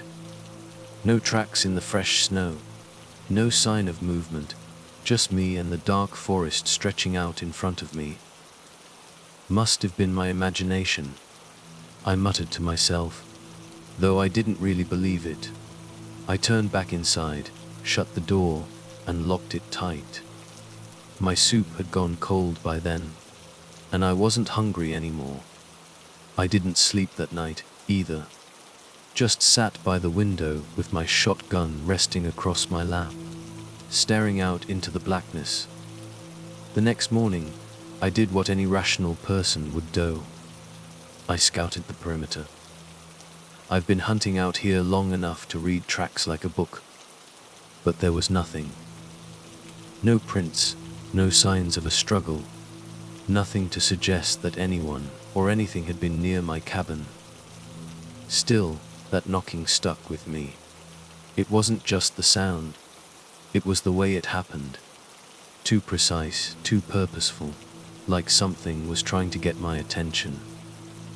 I shook it off, got back to work, and figured it was just one of those weird forest things I'd never figure out. But the knocking came back the next night. This time, though, it wasn't just 3 knocks. It was a full barrage. Bam, bam, bam. Over and over again, from all sides of the cabin, and it was louder. I bolted out of bed, grabbed the shotgun, and threw open the window, firing off a warning shot into the air. The noise stopped, and for a second, I thought that maybe I'd scared off whatever it was. But that's when I saw it. A figure, standing at the edge of the tree line, about 50 yards out. I couldn't make out the details. It was tall, I could tell that much. And it was moving, slowly swaying from side to side, like it wasn't used to walking on 2 legs. My heart started hammering in my chest as I raised the gun again, but I didn't shoot. Not yet. The figure stepped forward into the moonlight. And that's when I realized this thing was wrong. It was covered in fur, a dark fur, like a bear that had rolled in the mud.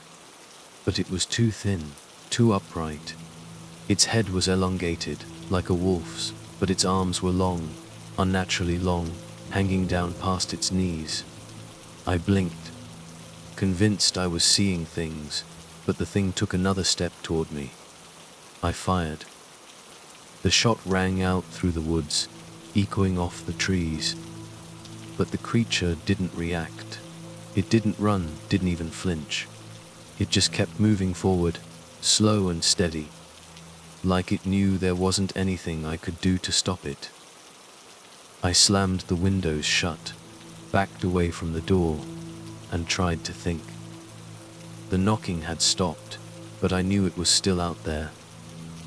I'd faced off against grizzlies before, wolves, mountain lions, you name it. But this was something else, something I couldn't fight with a gun or a knife. The next few hours felt like days. I sat there, waiting for it to come through the door, but it never did. The sun came up eventually, and when I finally worked up the courage to step outside, it was gone. No tracks, no blood, nothing to suggest it had ever been there. I tried to brush it off again, like maybe I'd imagined the whole thing. But a few days later, I found something that made my blood run cold. About a mile from the cabin, I stumbled upon the remains of a deer, or what was left of it. Its body was torn apart, shredded in a way I'd never seen before. Whatever had done it wasn't hunting for food, it was just killing. And then I saw the tracks. Deep gouges in the ground, too wide for a bear, too erratic for a wolf. They trailed off into the woods, leading to a cave I hadn't noticed before. Now, I'm not a superstitious guy, but there's something about caves that just feels wrong, like stepping into a tomb.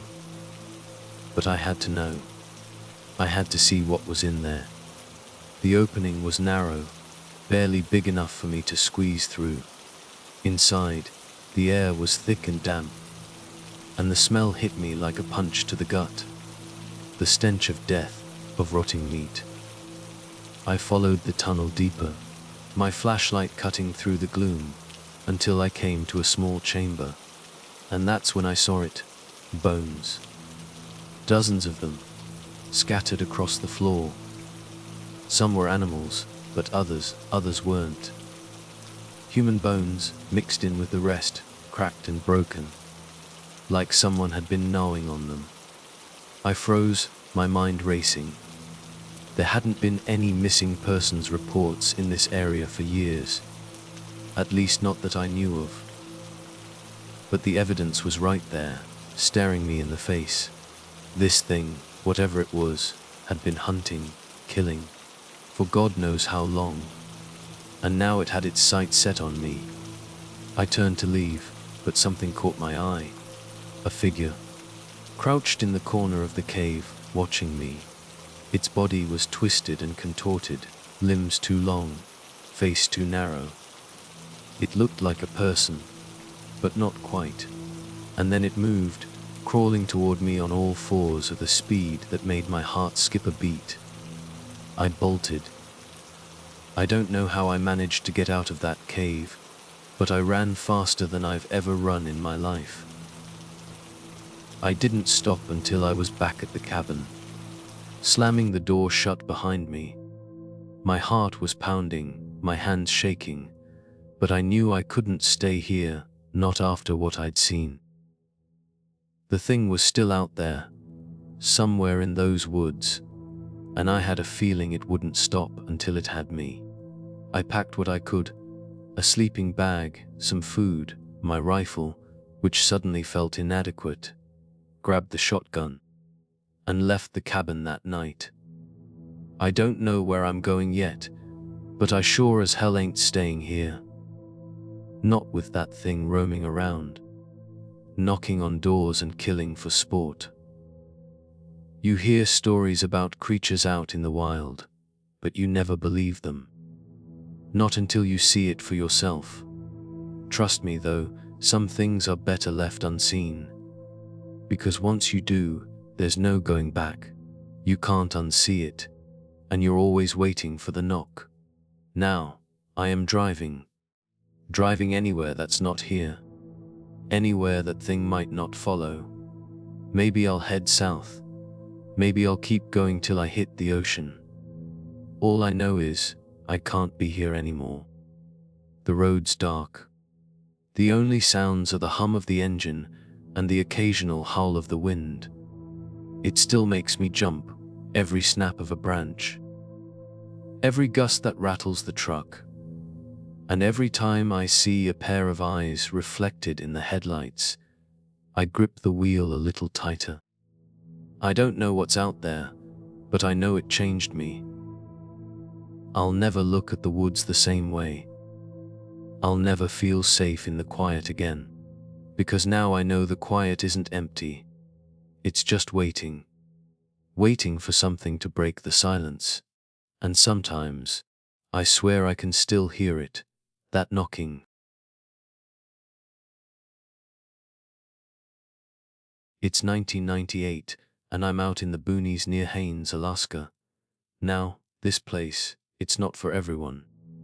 It's the kind of remote where you either fall in love with the peace and quiet, or it slowly drives you nuts. My name's Rick. By the way, Rick Mercer, and back then, I was one of those guys who thought he could handle anything. I'd moved out here to escape the city. All that noise and those people, it was grating on my nerves.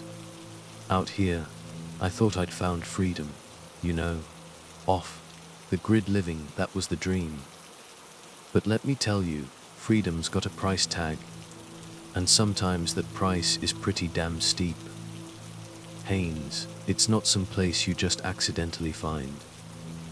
It's wedged between these massive forests and the ocean, with roads that basically lead to nowhere.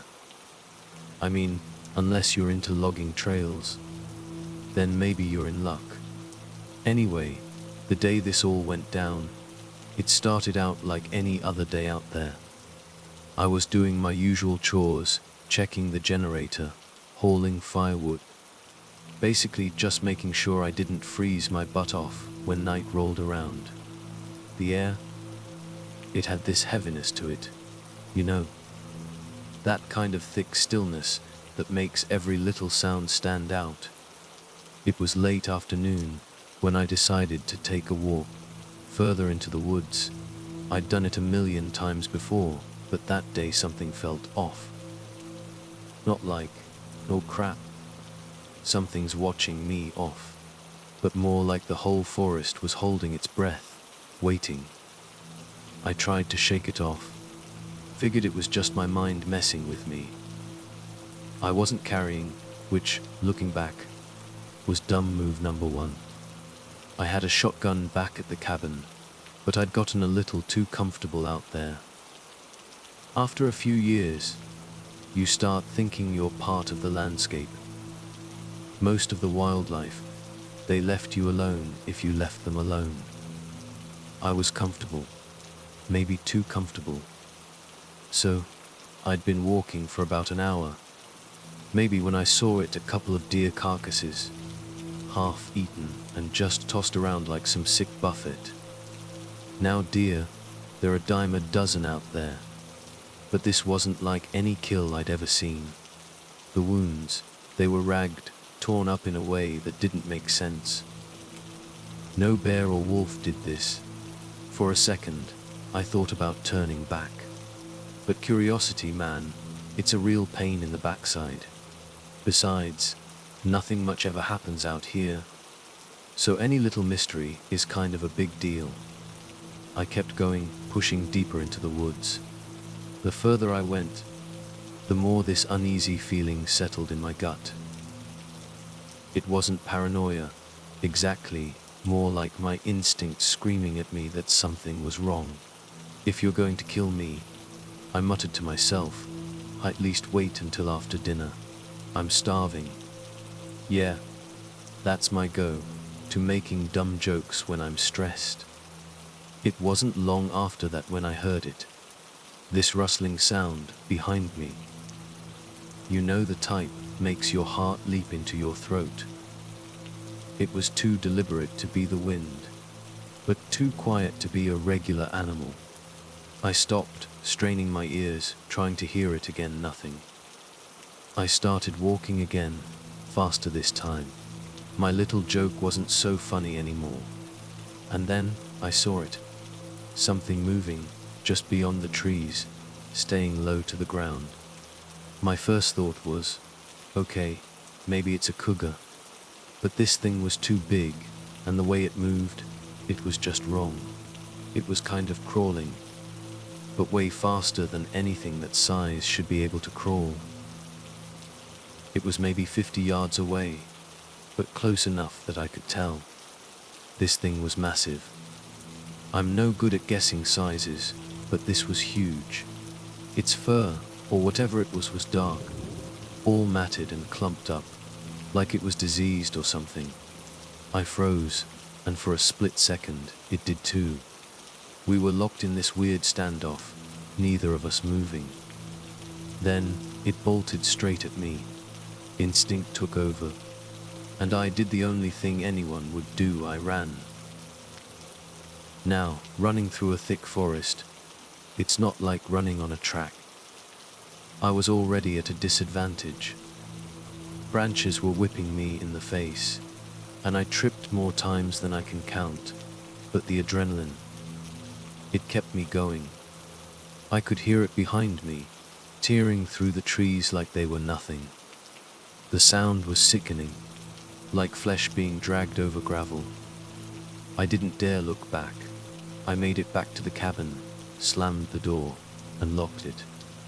I was panting, leaning against the door, when I heard it scratching. Not on the door, but on the outside walls of the cabin. Whatever it was circling me, like it knew I was trapped.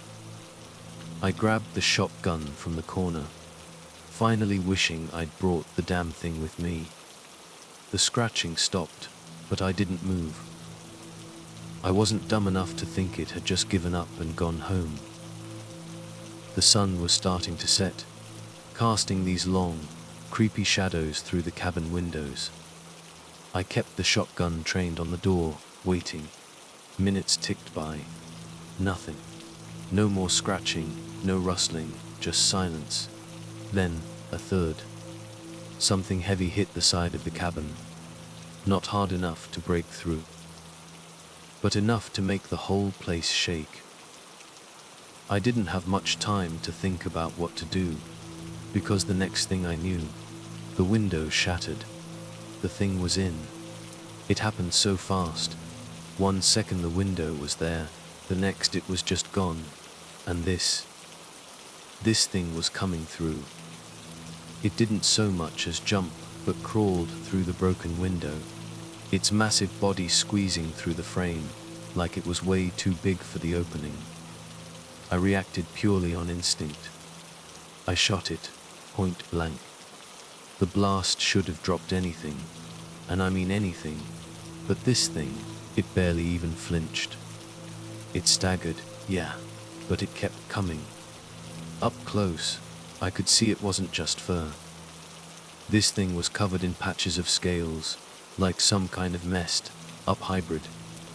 A bear mixed with a crocodile or something. I pumped the shotgun again and fired another round, this time hitting it square in the head. That's what finally brought it down. It collapsed in a heap, right there inside the cabin. I stood there, panting, still clutching the shotgun like it was my lifeline. I couldn't move, couldn't even think straight.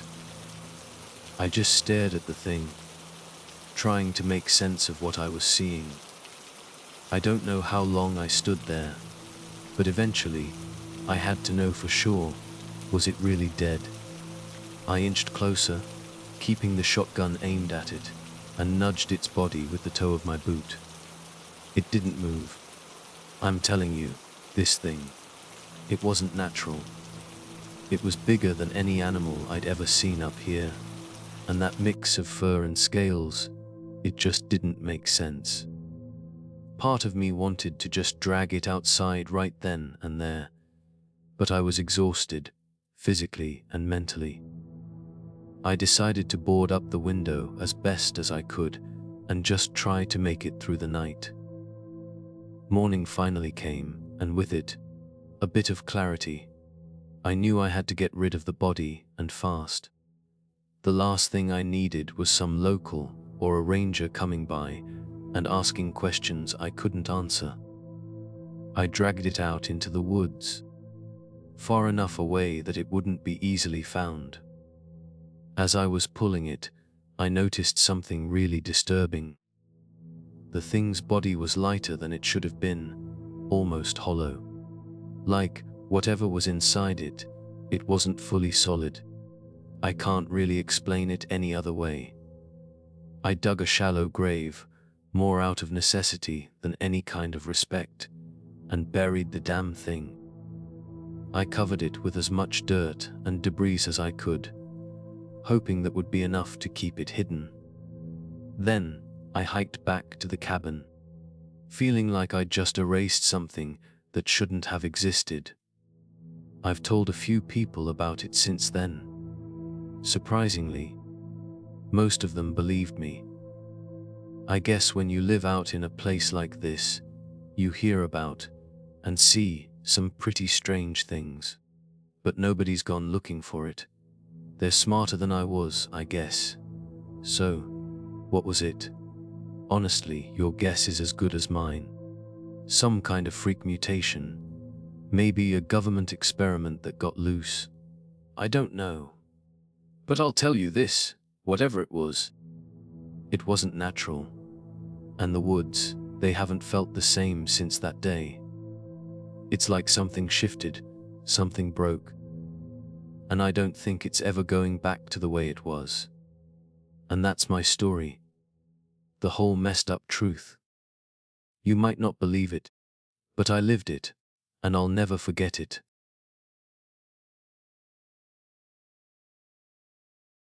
Middle of nowhere, Montana. Specifically Melville.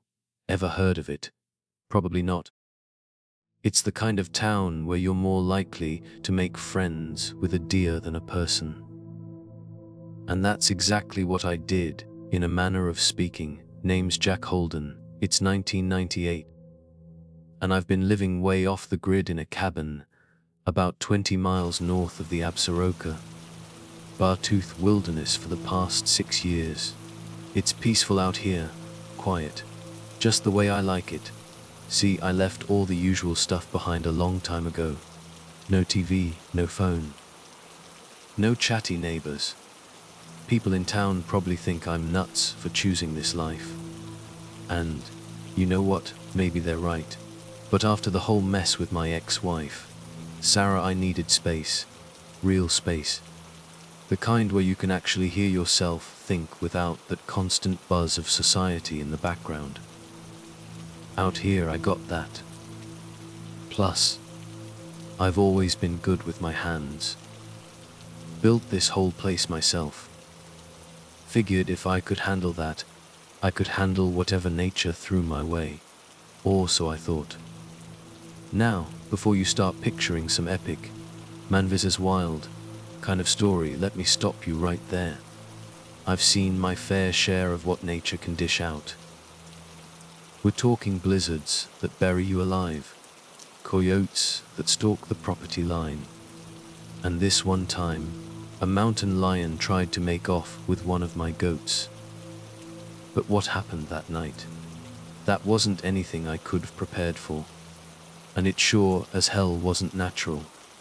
It all started with my dog, Duke.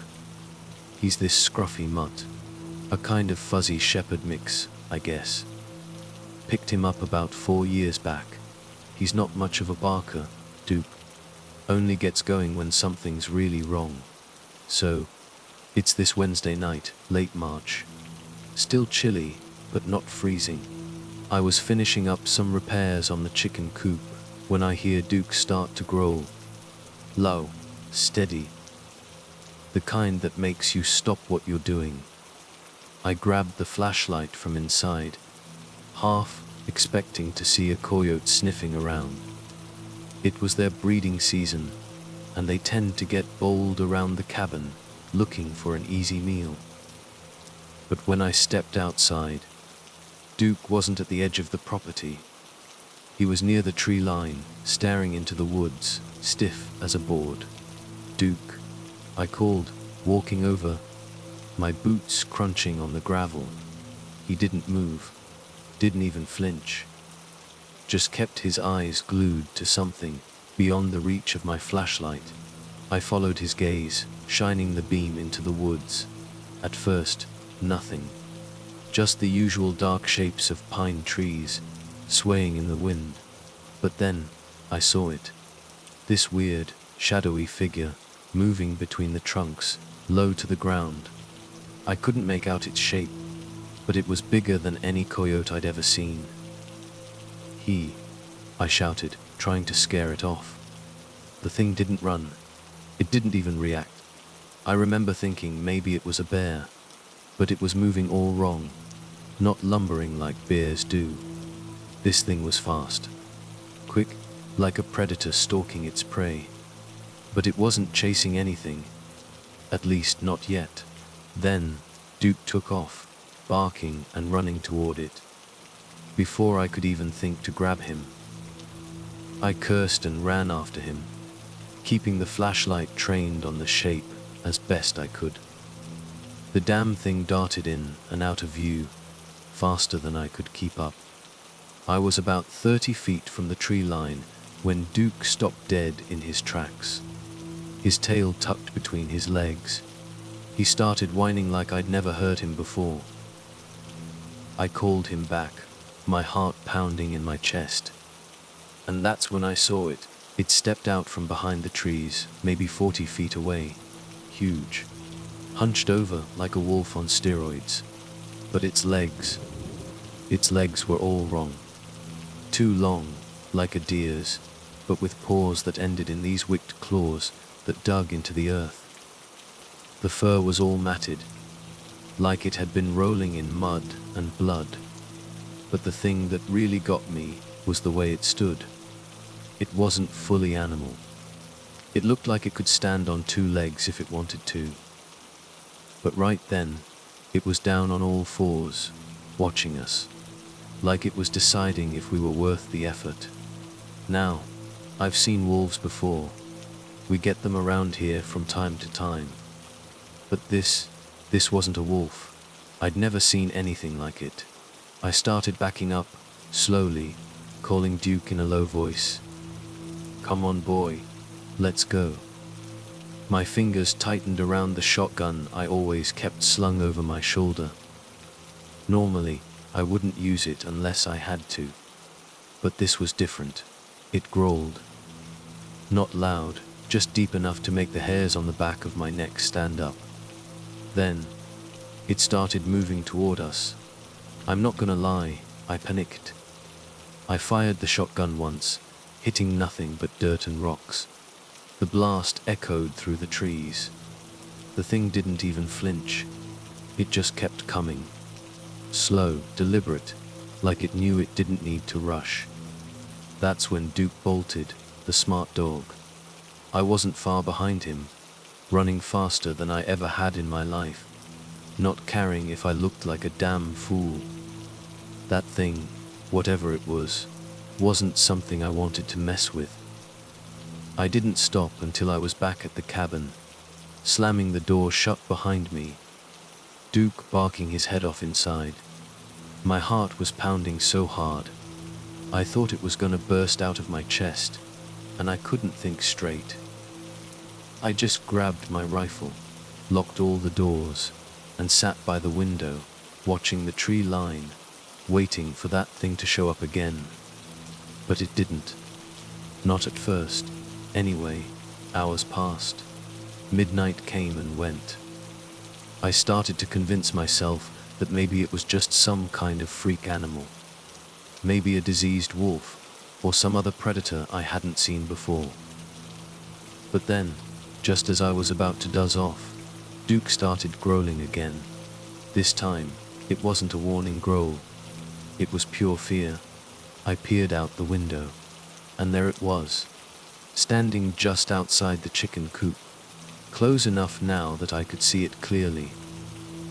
And it was worse than I thought. Bigger, taller. The front of its face was stretched out, like a wolf's, but not quite, and its teeth. God, its teeth were these massive, jagged things that looked more suited to ripping flesh than anything else. And its claws. They were dragging deep trenches into the ground as it circled the coop. I aimed the rifle through the window, trying to keep my hand steady. My mind was screaming at me to shoot, but something in me hesitated. Then, I saw it snap at one of the chickens through the fence. It wasn't hunting. It was playing with its food. This time, I fired. The shot hit it square in the side. It staggered, letting out a noise somewhere between a yelp and a snarl. I could see dark blood oozing from the wound, but it didn't go down. Instead, it looked up at me, straight at the cabin, then turned and bolted into the woods. For a second there, I thought it might be over, that I'd scared it off. But deep down, I knew better. I wasn't sure what that thing was, but I was damn sure it would be back. The rest of the night was a blur. I stayed up, rifle in hand, watching every shadow, every flicker of movement in the darkness. But the thing didn't return. Not that night, anyway. The next morning, I went out to inspect the chicken coop. The ground was all torn up around it, deep claw marks raking through the dirt and the last patches of snow. A few chickens were dead, ripped apart like they'd been mauled by something big. But what bothered me the most were the tracks. I followed them to the tree line, and then they just stopped, like the thing had vanished into thin air. But there was no mistaking the blood trail I'd left with the rifle shot. It had been hurt. Badly. I don't know what that thing was, or where it went. I haven't seen it since. Duke keeps a close eye on the woods now, and I've added more fortifications to the cabin. Stronger doors, reinforced windows, that sort of thing. But nothing's come back to test them. At least, not yet. Maybe it's dead. Maybe it bled out somewhere in the wilderness. Or maybe it's still out there, healing, waiting for the right time to strike again. Hell. For all I know, it could have been some kind of messed up government experiment gone wrong. Wouldn't surprise me. Out here in the middle of nowhere, you hear things, stories about things people aren't supposed to see. But me? I've seen it. Whatever it is, it's real. I keep going over it in my head, trying to make sense of it. Was it some kind of mutation? A new species? Or something else entirely? Something unnatural? The locals, the few I talk to, they whisper about things. Legends, mostly. Old Native American stories about creatures that walk the line between the spirit world and ours. They call it a Wendigo, or a skinwalker. I used to dismiss those stories as folklore, superstition. But now I'm not so sure. The thing is, that creature, it didn't just scare me, it changed me. I used to feel safe out here, in control. Now, I feel hunted, like I'm living on borrowed time. Every snap of a twig, every rustle in the leaves, makes me jump. I find myself looking over my shoulder more often, my hand never far from my rifle. I keep telling myself it was just an animal, a freak of nature. But the way it moved, the way it looked at me, that wasn't the look of an animal. It was something else, something intelligent and malicious. If you ever find yourself out in these woods, near the Absaroka, Burtooth Wilderness, keep one thing in mind: not everything out here is afraid of you. Some things out here see you as prey, and they're a hell of a lot better at hunting than you are. I don't know if I'll ever really understand what I saw that night, but I know one thing for sure: I'll never forget it.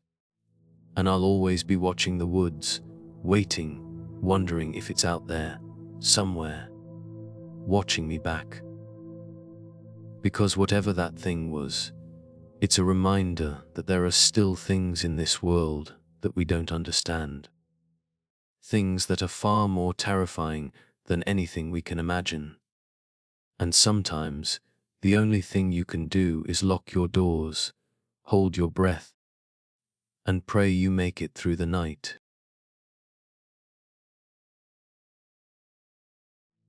My name's Billy Ray, and back in '98, I was what you might call a fixer-upper. Not the house kind, though. I was more into tinkering with busted machines, things nobody else wanted to mess with. Wires and tools felt more natural in my hands than shaking hands with people, if you catch my drift. Used to work in a garage in town, but after a while I got sick of fixing everyone else's junk. So, I bought myself a little piece of nowhere near the Ocala National Forest in Florida. Built a cabin, off-grid. No power, no neighbors, just me, my tools, and the occasional raccoon trying to get into my scrap pile. Figured living off the land would be simple. Wake up, chop wood, fix what needed fixing, and spend the rest of the day messing with old radios and generators. That was the life, or so I thought. Now, I wasn't an idiot. I kept a shotgun under my bed and a .22 rifle by the door, just in case something bigger than a raccoon came sniffing around. Folks used to ask me why I didn't just stick with a regular job in town. Truth is, when you get tired of dealing with people's drama, the quiet starts to sound real nice. That day in '98 started like any other. I was elbow deep in an old generator I'd found at the junkyard the week before, trying to figure out how to get the darn thing running again. It was my kind of problem, something I could solve with my own two hands. Didn't even notice the sky getting dark. Clouds were rolling in fast, and not the friendly kind that brings a nice rain. The air got thick, heavy, like it does before a real bad storm. But something felt off. It was too quiet. Even the usual buzz of bugs seemed to have disappeared. Shrugged it off, thinking a storm was coming. Figured I'd better check the traps I'd set near the creek, about a mile from my cabin. Some extra food never hurts, especially when trips to town weren't exactly on my daily schedule. Slinging my rifle over my shoulder, I headed down the trail. Usually, the walk took about 20 minutes, but I wasn't in any hurry. The forest has this way of slowing things down, especially when you're by yourself. First trap was empty, but the second one had snagged something, a rabbit, dinner. Grabbed it and reset the trap. As I turned back towards the cabin, I saw it. Something was off. There were these deep gashes in one of the trees nearby. And I ain't talking about the kind a bear would make. These were too low to the ground and way too wide, like something huge had taken a swipe at it with claws as big as steak knives. I knelt down to get a closer look, running my thumb along the grooves. The bark was shredded, like wet paper. Now, I'm not the type to get spooked easily, but I've spent enough time in these woods to know when something ain't right. I scanned the area, the trees pressing in like a wall of green, but there was nothing. Just that heavy silence, heavier than it should have been. Great. I muttered to myself, trying to shake it off. Probably just some freaked out animal passing through. On the way back, I kept looking over my shoulder. I hadn't realized how thick the brush had gotten in that part of the forest. It felt like the woods were closing in on me. And still, not a sound. Not even the usual rustling of squirrels and birds. When I got back to the cabin, I checked the lock on the door, almost out of habit. Went inside and left the rabbit by the sink, waiting to be cleaned. But that feeling was still gnawing at me. I went to the window to get a better look at the tree line. Nothing there. The usual sight of pines swaying in the breeze was a little comforting. But still, something was off. As the day wore on, I heard it. A faint rustling outside, like something moving through the brush. Not the usual sound of a deer or even a bear. No, this was slower. Almost like it was thinking about each step. I peered through the window, half expecting to see some lost tourist stumbling around. But it was too quiet for that. Couldn't see a damn thing. I grabbed my shotgun, loading it up quick. Rifle still slung over my shoulder. It wasn't like me to be this jumpy, but I sure as hell wasn't taking any chances. The woods were dead still, and that silence felt like it was pressing down on me.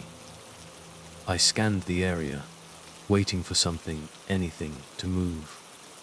My heart was pounding, but I wasn't scared. Not yet, just cautious. Then I saw it, at the edge of the tree line, maybe 30 yards out. Something big was moving. Not a bear. Too low to the ground, and bears don't move like that. This thing was fast, darting between the trees like it knew I was watching. I couldn't make out much, but the way it moved wasn't natural. It was too smooth, too purposeful. It reminded me of how wolves hunt in packs, moving with a plan. I raised the shotgun, aiming at the spot where I'd last seen it.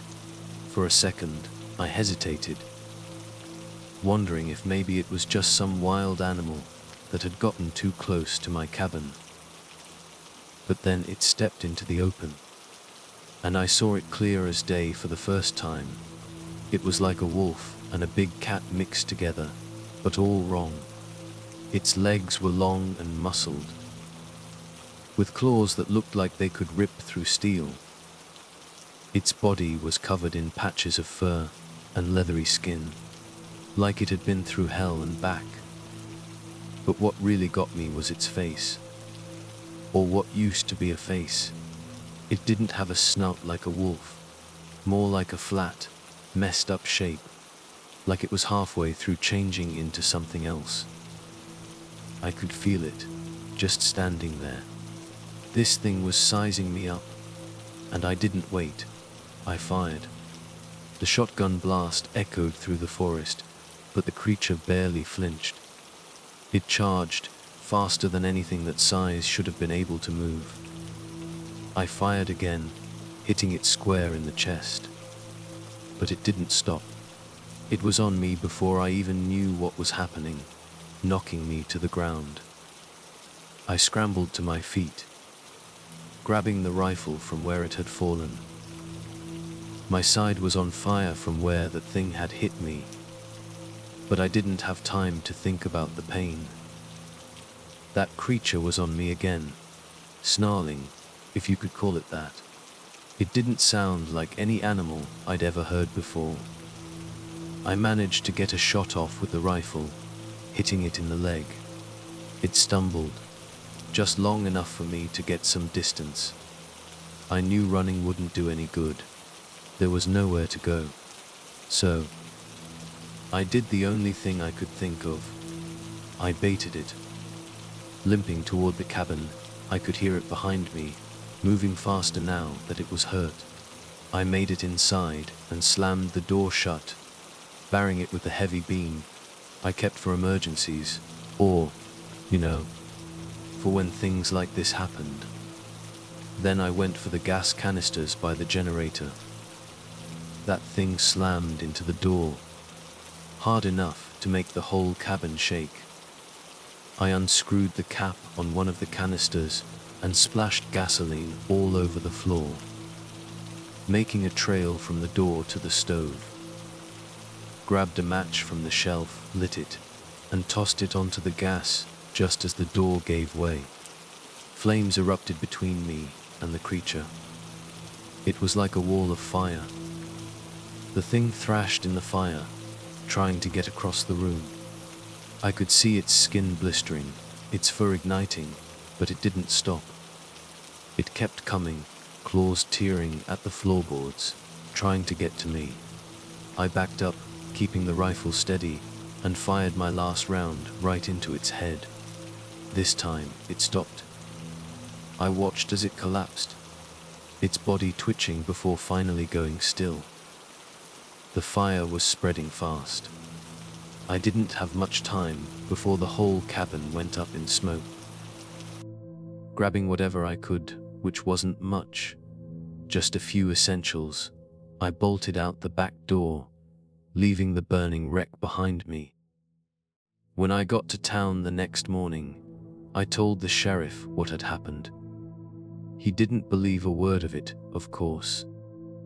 Said I probably got into a fight with a wild animal and panicked. I didn't even bother arguing. But when they went out to investigate, they found the cabin burned to ashes and the charred remains of whatever that thing was still lying in the middle of it. They didn't know what to make of it. Hell, neither did I.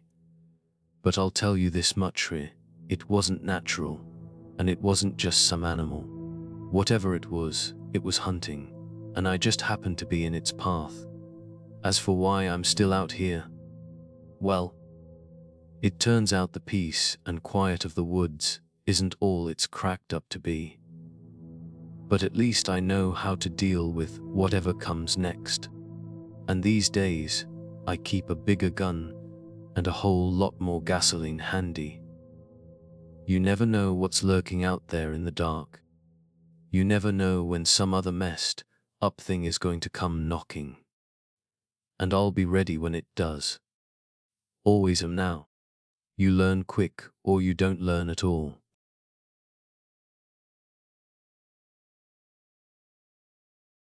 It's the kind of silence you just feel in your bones, you know. The kind that settles in after everything around you has finally decided to shut up for the night. That eerie, thick quiet that just hangs there.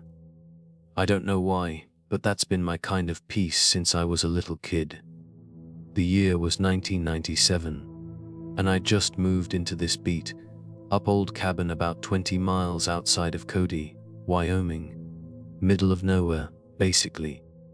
The kind of place where, if you scream for help, the only thing that'll hear you is the damn wind. My name's Jack Riley, and I've always been a bit of a loner. Okay, maybe a lot of a loner. I grew up in the city, and let me tell you, that noise never stops. People yapping, dogs barking, horns honking, it's a 24/7 symphony of annoying.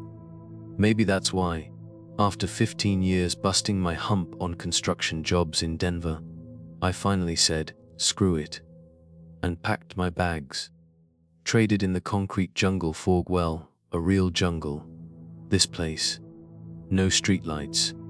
No neighbors within shouting distance. Just enough land to make you feel like a forgotten speck on the map. For a guy who wanted to disappear, it was perfect. That night started out like any other. I just finished fixing a busted pipe under the cabin, always something breaking down in this old place. Had my dinner, which was a pretty sad excuse for chili, knocked back a whiskey, and settled into my beat-up recliner. Thing was older than me, probably, but it was comfortable. The kind of night where you don't expect anything more exciting than hearing an owl hooting in the distance. Peaceful, you know. But then came the scratching. It was faint at first. I thought it might be some critter messing around outside. Maybe a raccoon trying to get under the porch. But it didn't stop. It kept going, getting louder, more deliberate. Like someone or something was dragging its claws across the wood right outside my window. Long, slow scrapes. Now, any sane person would have gotten up, checked it out, right? Not me. I sat there, taking another swig of my whiskey, telling myself it was nothing. Wasn't armed, not that night. Never felt the need for a gun out here. Figured I was the only predator in these woods. Big mistake. Huge. The scratching stopped. Okay, that should have been a good thing, right? Wrong. Because that's when the smell hit me. Thick, rancid, like a deer carcass that's been baking in the sun for a week. It seeped through the cracks in the cabin walls, so thick I swear I could almost see it. Made my eyes water. I stood up, heart suddenly pounding like a drum, and grabbed the old flashlight I kept next to the recliner. Flipped it on. The beam of light trembling a little, just like my hands. I moved to the window, trying to peer out into the darkness. Outside, there was nothing but black.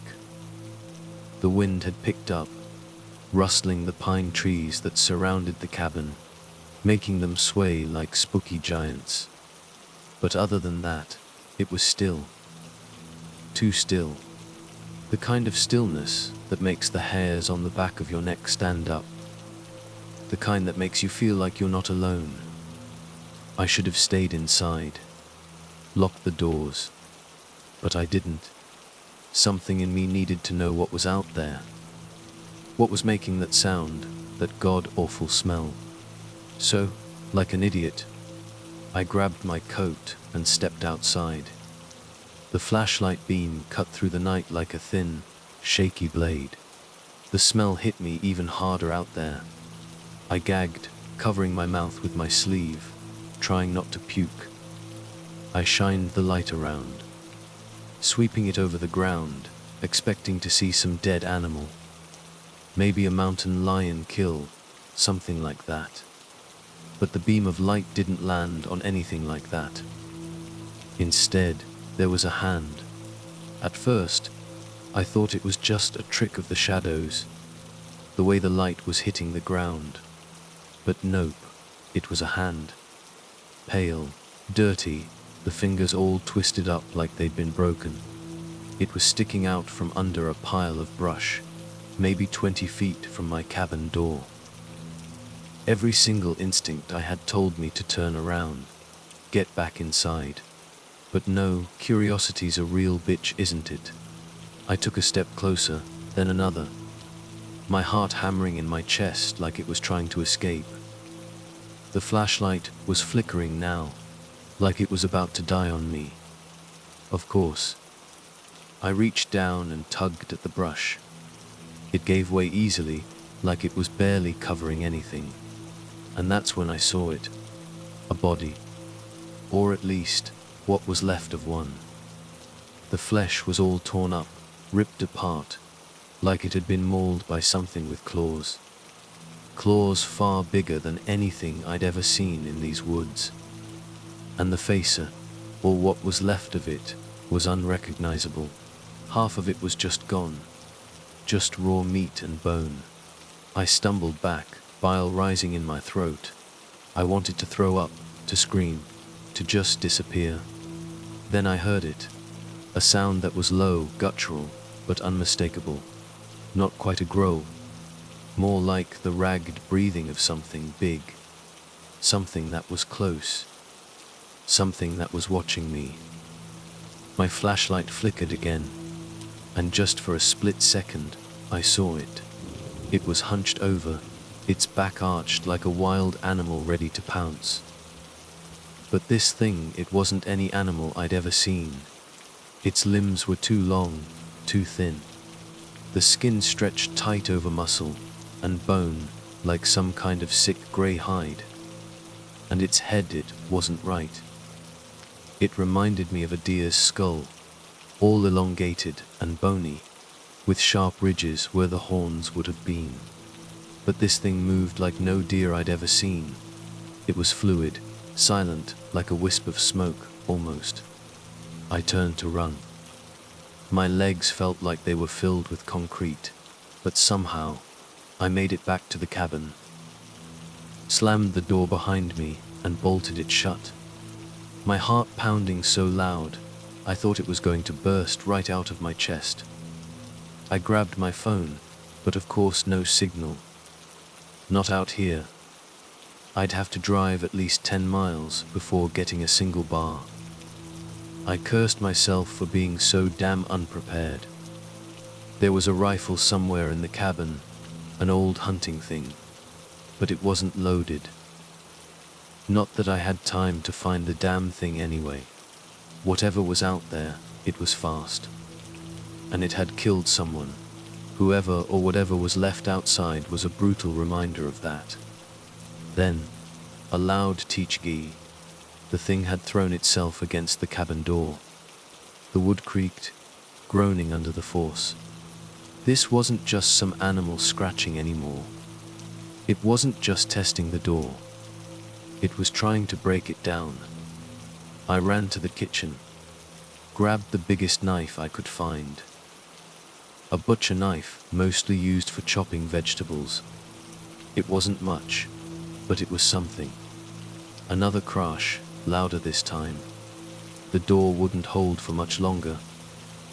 I backed up against the wall, the knife trembling in my hand, every nerve in my body screaming to get out, to run. But there was nowhere to go. I was trapped. Then it went quiet again. The silence stretched on for what felt like hours, but it was probably only a minute, maybe 2. I kept my eyes glued to the door, waiting for the next attack, muscles tense, ready to spring. But it never came. Instead, the window shattered. Glass rained down on the floor. A terrifying shower of sharp edges. And before I could even react, the thing was inside. It moved faster than anything I'd ever seen, darting into the room with a speed that made my head spin. I slashed out with the knife, a desperate, clumsy swing, but it was too quick. It grabbed me. Its grip was cold, inhumanly strong, and those claws, those damn claws, dug into my arm like steel hooks. I screamed, a raw, primal yell, and kicked, tried to fight it off, but it was too strong. It lifted me clean off the ground like I was a rag doll, and for a brief, horrifying moment, I was face to face with it. Its face, or what passed for one, was just inches from mine. The smell of rotten death was overpowering, like a punch to the gut. I swung the knife again, wild, desperate, and this time, I felt it sink in, deep into its shoulder. It howled, a sound that echoed through the cabin, a sound that I swear I still hear in my nightmares, and dropped me. I hit the floor hard, pain shooting up my spine, but I didn't stop. I scrambled to my feet, fueled by pure adrenaline, and ran towards the door.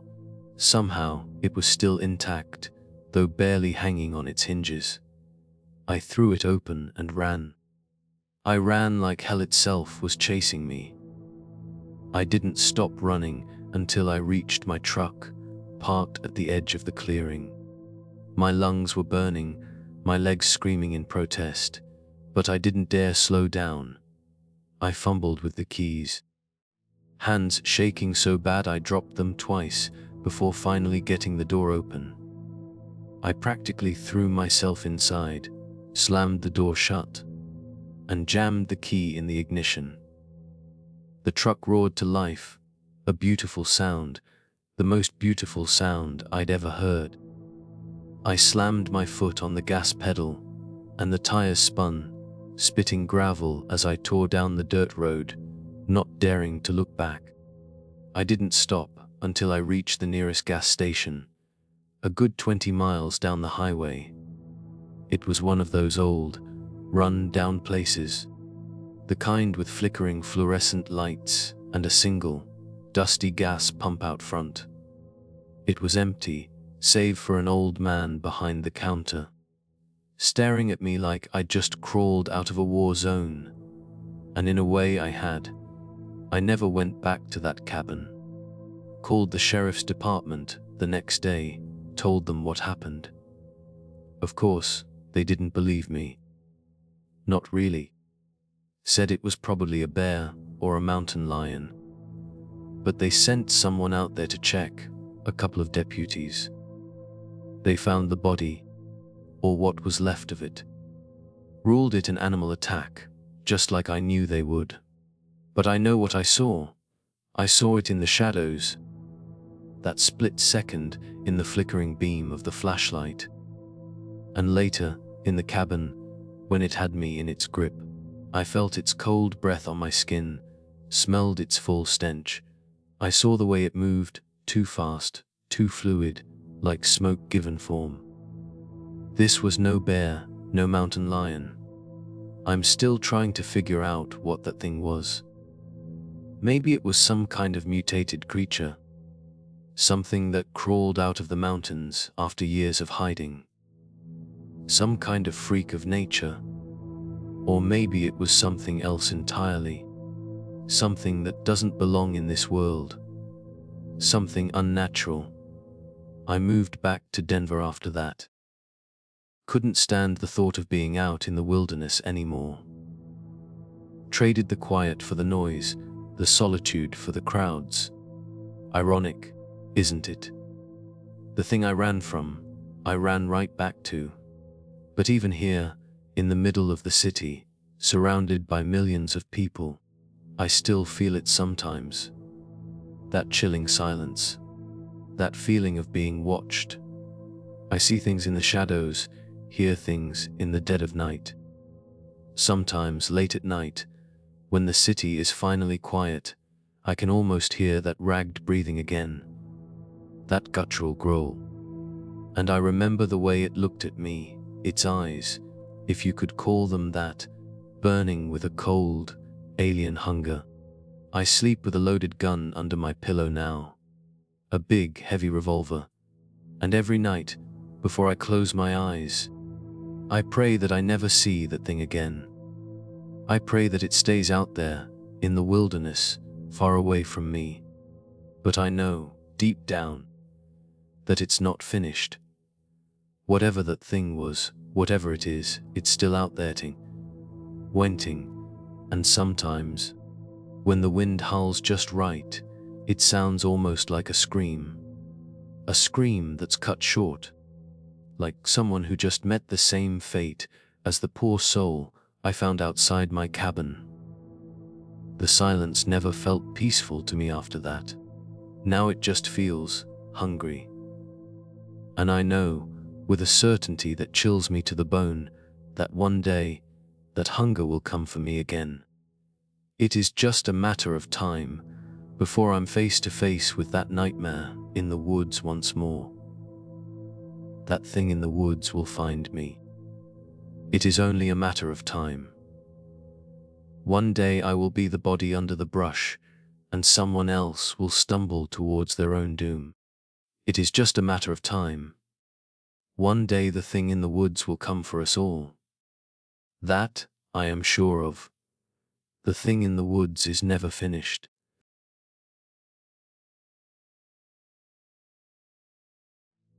My name's Ethan, and I've always thought of myself as a guy who could handle his own. See, I grew up in the backwoods of Montana, near the Lolo National Forest. Up there, winters are brutal, but the folks, they're good people. You learn to be tough, rely on yourself, and keep things simple. That's just how it is. Back in '99, I'd been living off-grid for about 5 years. Built myself a little cabin deep in the forest, far from any trails. No hikers, no tourists, just me. Now, I ain't no Thoreau or some mountain man philosopher. I wasn't out there trying to find myself. Truth is, I was just plain tired of people.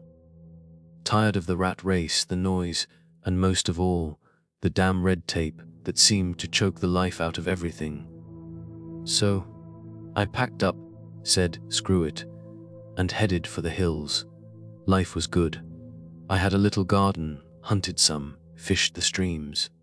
Every month, I'd make the 40-mile trek to Alberton, a tiny town to the east, to barter for supplies. I kept to myself, and nobody bothered me. It was perfect. Or so I thought. Things started getting weird that October. An early cold snap hit, way earlier than usual. I was out gathering firewood, stocking up for the long winter ahead. I had a dog then, a mutt named Buster. Picked him up on one of my supply runs. He was a scrappy thing, but loyal as they come. For a few days before everything went sideways, Buster had been acting strange. Real jumpy, barking at shadows, scratching at the door like he wanted out, even when there was nothing there. I figured he was just feeling the cold, or maybe a bear was sniffing around. I could handle a bear. But this was different. The night it all went down, Buster wouldn't settle, just paced and whined. I tried to calm him down, but it was like he sensed something I didn't. Eventually, I gave up, threw another log on the fire, and cracked open a bottle of bourbon. Figured I'd wait him out. A couple of hours crawled by. Me, sipping whiskey by the fire, Buster whimpering by the door, the wind screaming through the trees outside. Then I heard it. Something moving out there. Slow, deliberate. Like it didn't care if it was heard.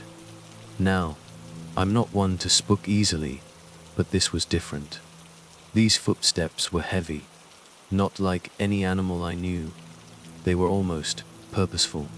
I grabbed my shotgun, an old pump action I kept above the mantel, creaked open the door, just a crack to peek out. Nothing, just darkness and the swirling wind.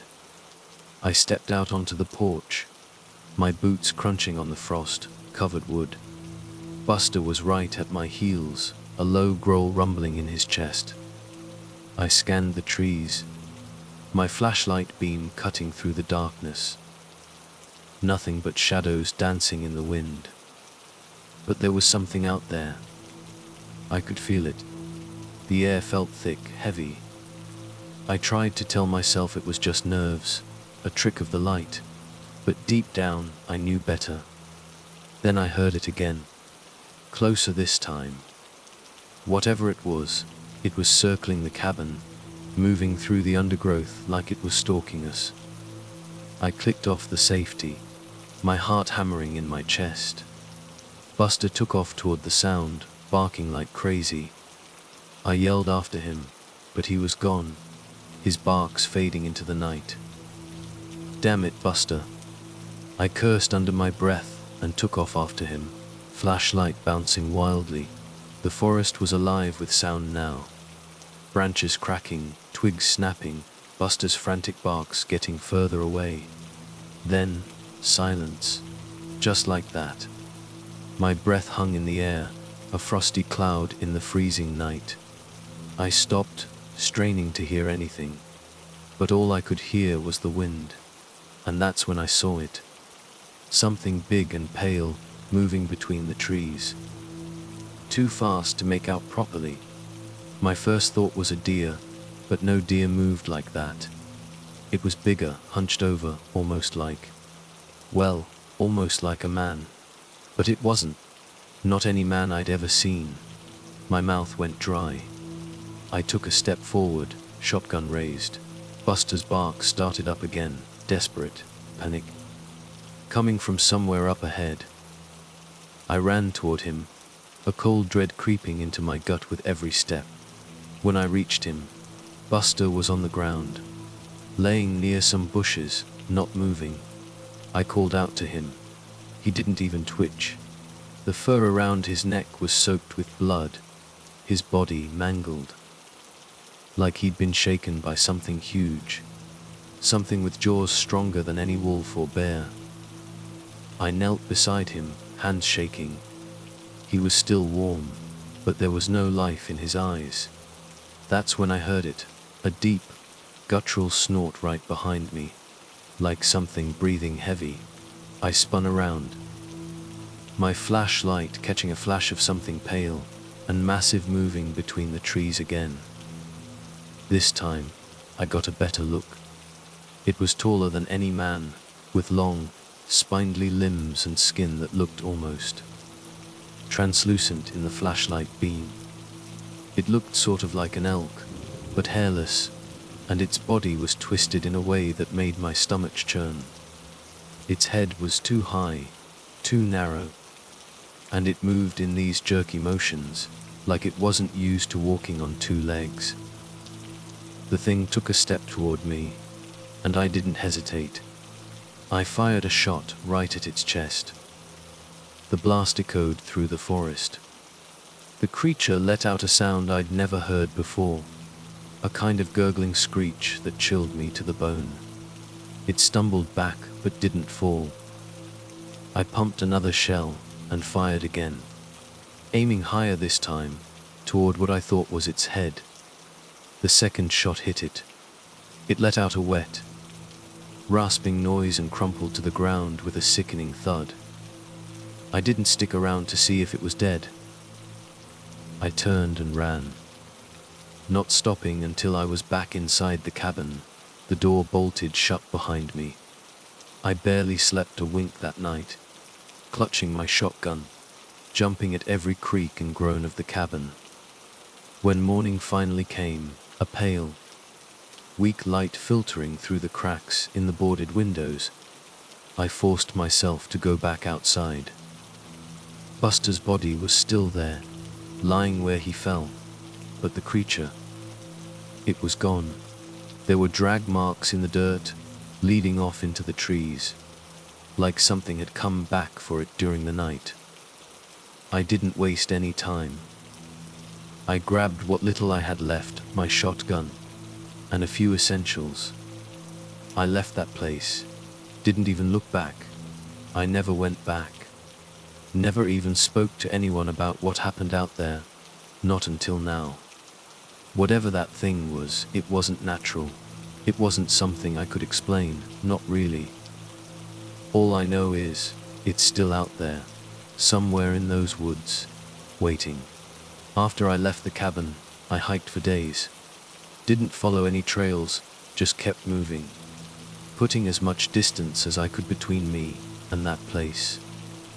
I ended up in some small town, far south of Alberton. Can't even remember the name of it now. Didn't matter. I was just another face, another drifter passing through. I sold my shotgun. Didn't need it anymore.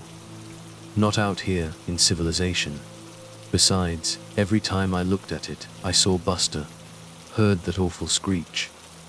I took odd jobs, worked construction, anything to keep busy, to keep my mind off things. But the memory of that night, it stayed with me, haunted me. Sometimes, late at night, when it's quiet, I can still hear it. That breathing, that screech. I see those pale, vacant eyes in the darkness. I tried to forget, to move on. Told myself it was just a bad dream, a story I made up to scare myself. But deep down, I know it wasn't. I saw what I saw. And I know, as sure as I'm sitting here telling you this, that thing is still out there. It changed me, that night. I used to think I was tough, invincible, that I could handle anything the wilderness threw at me. But that thing, it showed me how wrong I was. It showed me that there are things out there, in the dark corners of the world, that we can't understand, things that we can't fight. Now, I live a different life. I stay away from the woods. I keep to myself, mostly. Don't talk much about my past. People think I'm just some quiet, maybe a little strange. They don't know. They don't know what's out there, in the darkness. And honestly, I hope they never do, And that's all I have to say about it. I'm not interested in theories or explanations about skin, walkers or wendigos. Like I said before, some backwards cryptid. I just know what happened to me. It's over and done with. I just needed to tell someone, to finally say the words out loud. Maybe now, I can finally get some damn peace. Maybe now, Buster can finally rest. I sure as hell hope so. I've lived with this for too long. Time to lay it down. For good. I just hope whatever it is stays where it is. Away from people. Away from me.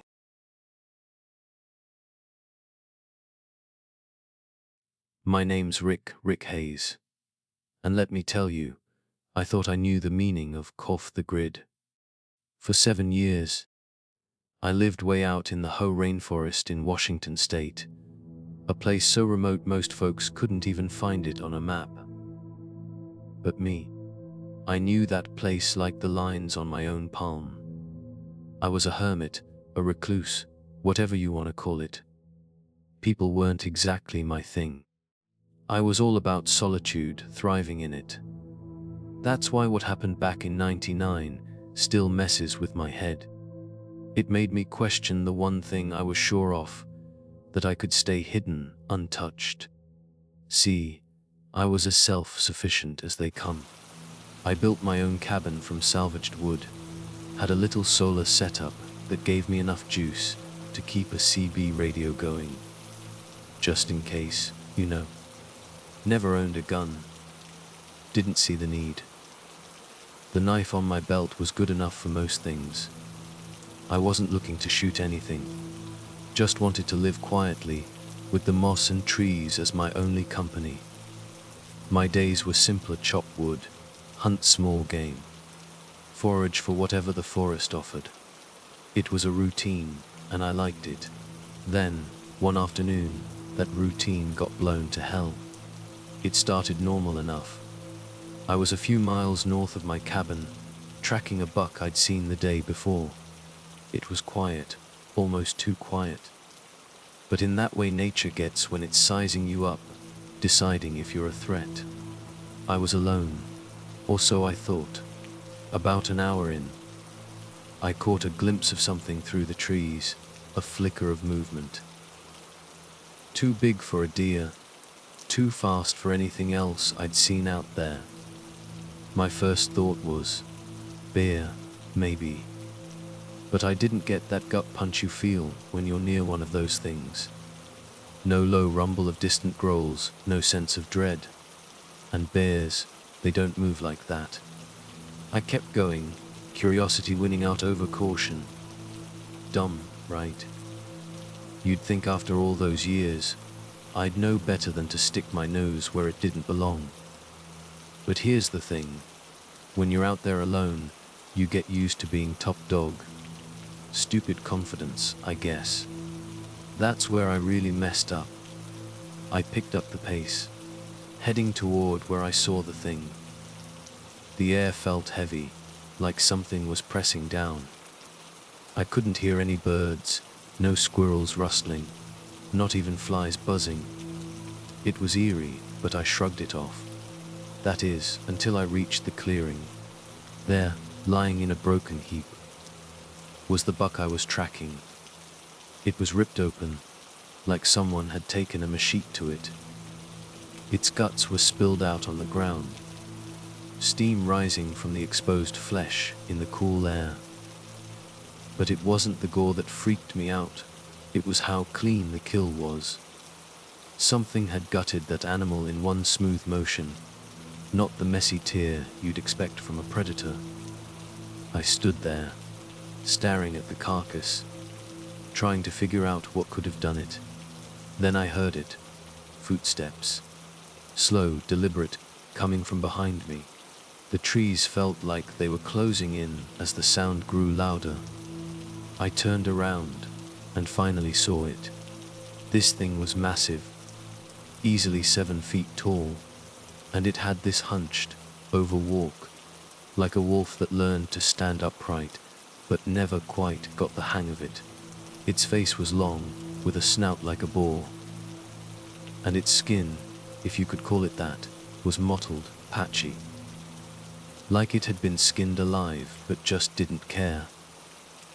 Its limbs were long and muscular, with claws that looked more like sharpened bone.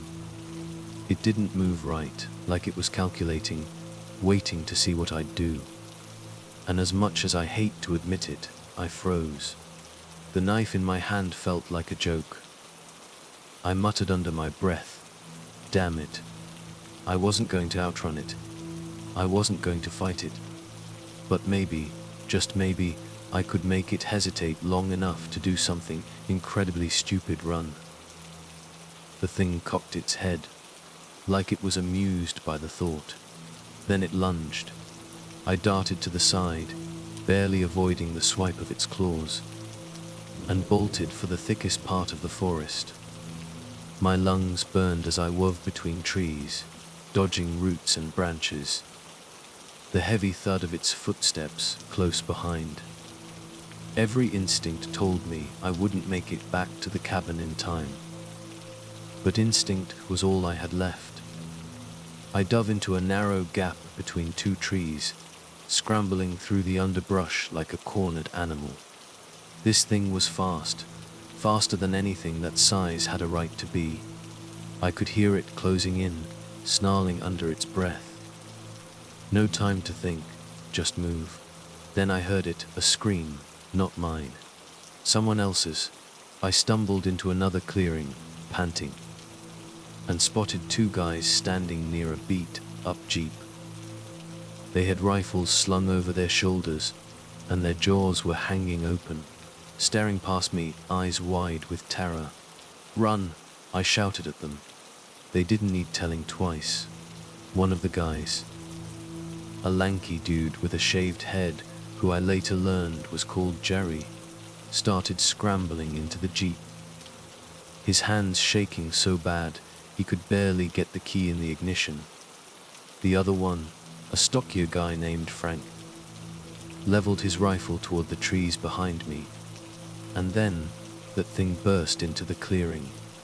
It was a blur of muscle and bone. Barreling toward us, Frank fired off a shot, hitting it square in the chest.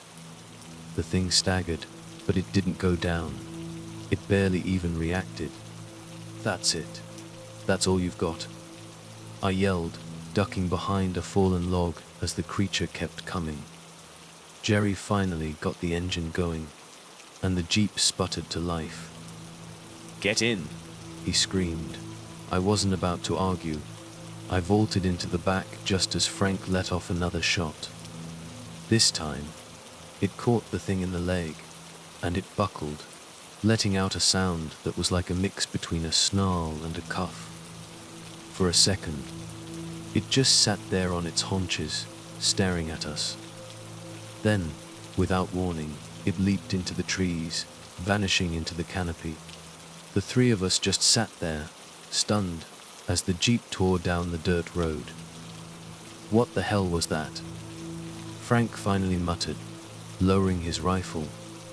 "I don't know," I admitted, still trying to catch my breath. "But I think it killed that buck I was tracking." Jerry gave me a sideways glance in the rearview mirror. "Buck. Dude, it killed more than that.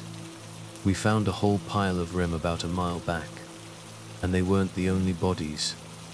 I blinked. "What do you mean? Not the only ones?" He didn't answer. Instead, he handed me a blood-smeared map. "We were camping near here, found this. There's a hunting party, 3 guys, been missing for 2 days.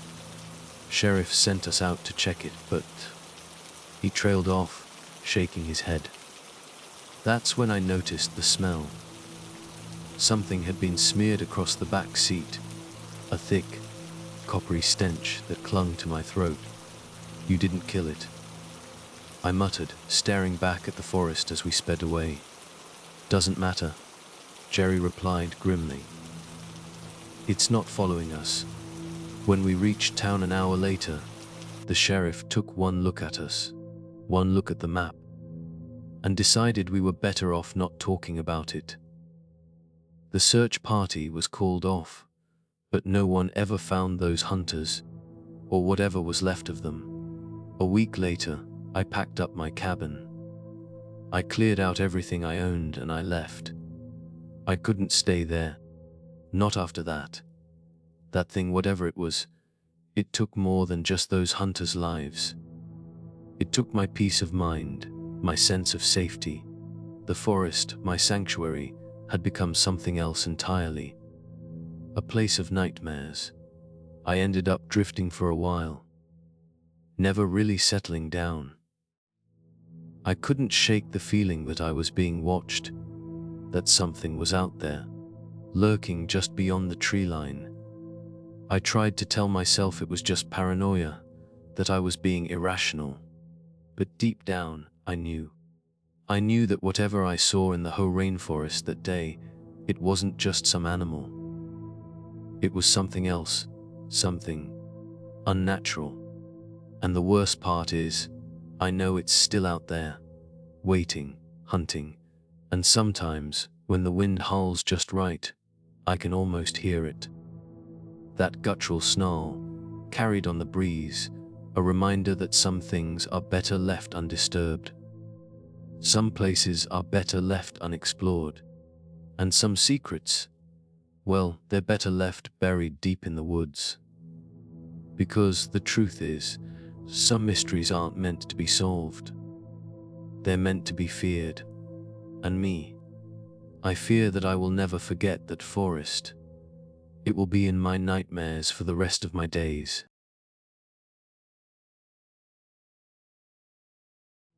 It's 1998, and my name is Billy Tanner. I've been living off the grid for about 5 years now, out here in the Oahe Desert, deep in the heart of Idaho, about as far from civilization as you can get. No neighbors, no paved roads, nothing but me, my trusty dog Hunk, and the wide, open wilderness.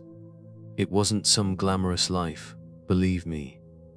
Living off the land, trapping, hunting, just keeping to myself. That's how I liked it. Or at least, that's how I liked it until recently. Things started getting weird. Not just quiet, but too quiet. You know how sometimes silence is peaceful? This wasn't like that. This was the kind of quiet that makes your skin crawl. I'd heard stories from the Fuchs I dealt with in town when I went for supplies every couple of months.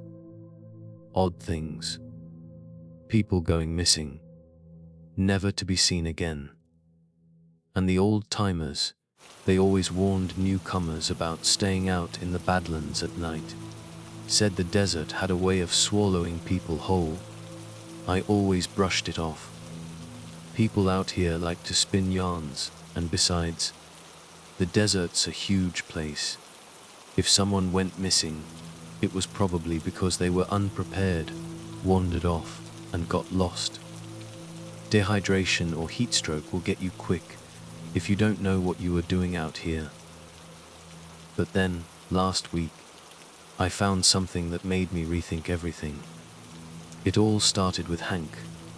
My dog, he's a good boy, usually itches to be outside, sniffing around, chasing rabbits. But he started refusing to go out at night, just sat on the porch, head down, letting out this low whine I'd never heard from him before. I thought maybe he'd tangled with a porcupine or something, hurt himself. But I checked him over, and he was fine. He just wouldn't budge from the porch. That was the first sign. The second sign came 3 days later. I went to check my traps, and they were all empty. Which was strange in itself, but what was even stranger were the tracks around the traps. Tracks that weren't from anything I'd ever seen in the desert before. They were big, really big, and deep, with these claw marks trailing behind each print.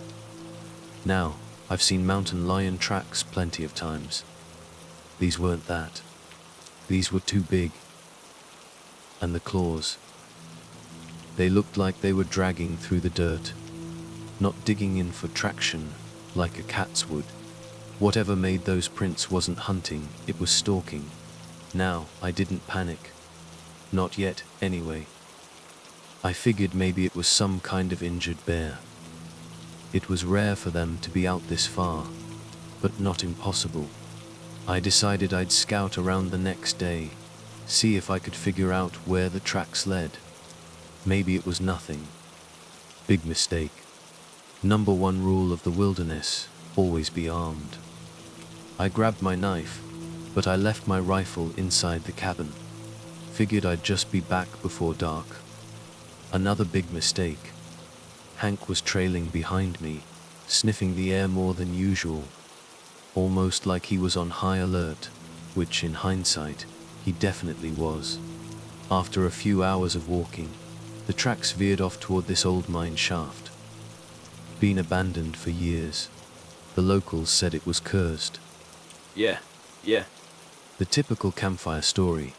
I wasn't one to buy into that kind of talk.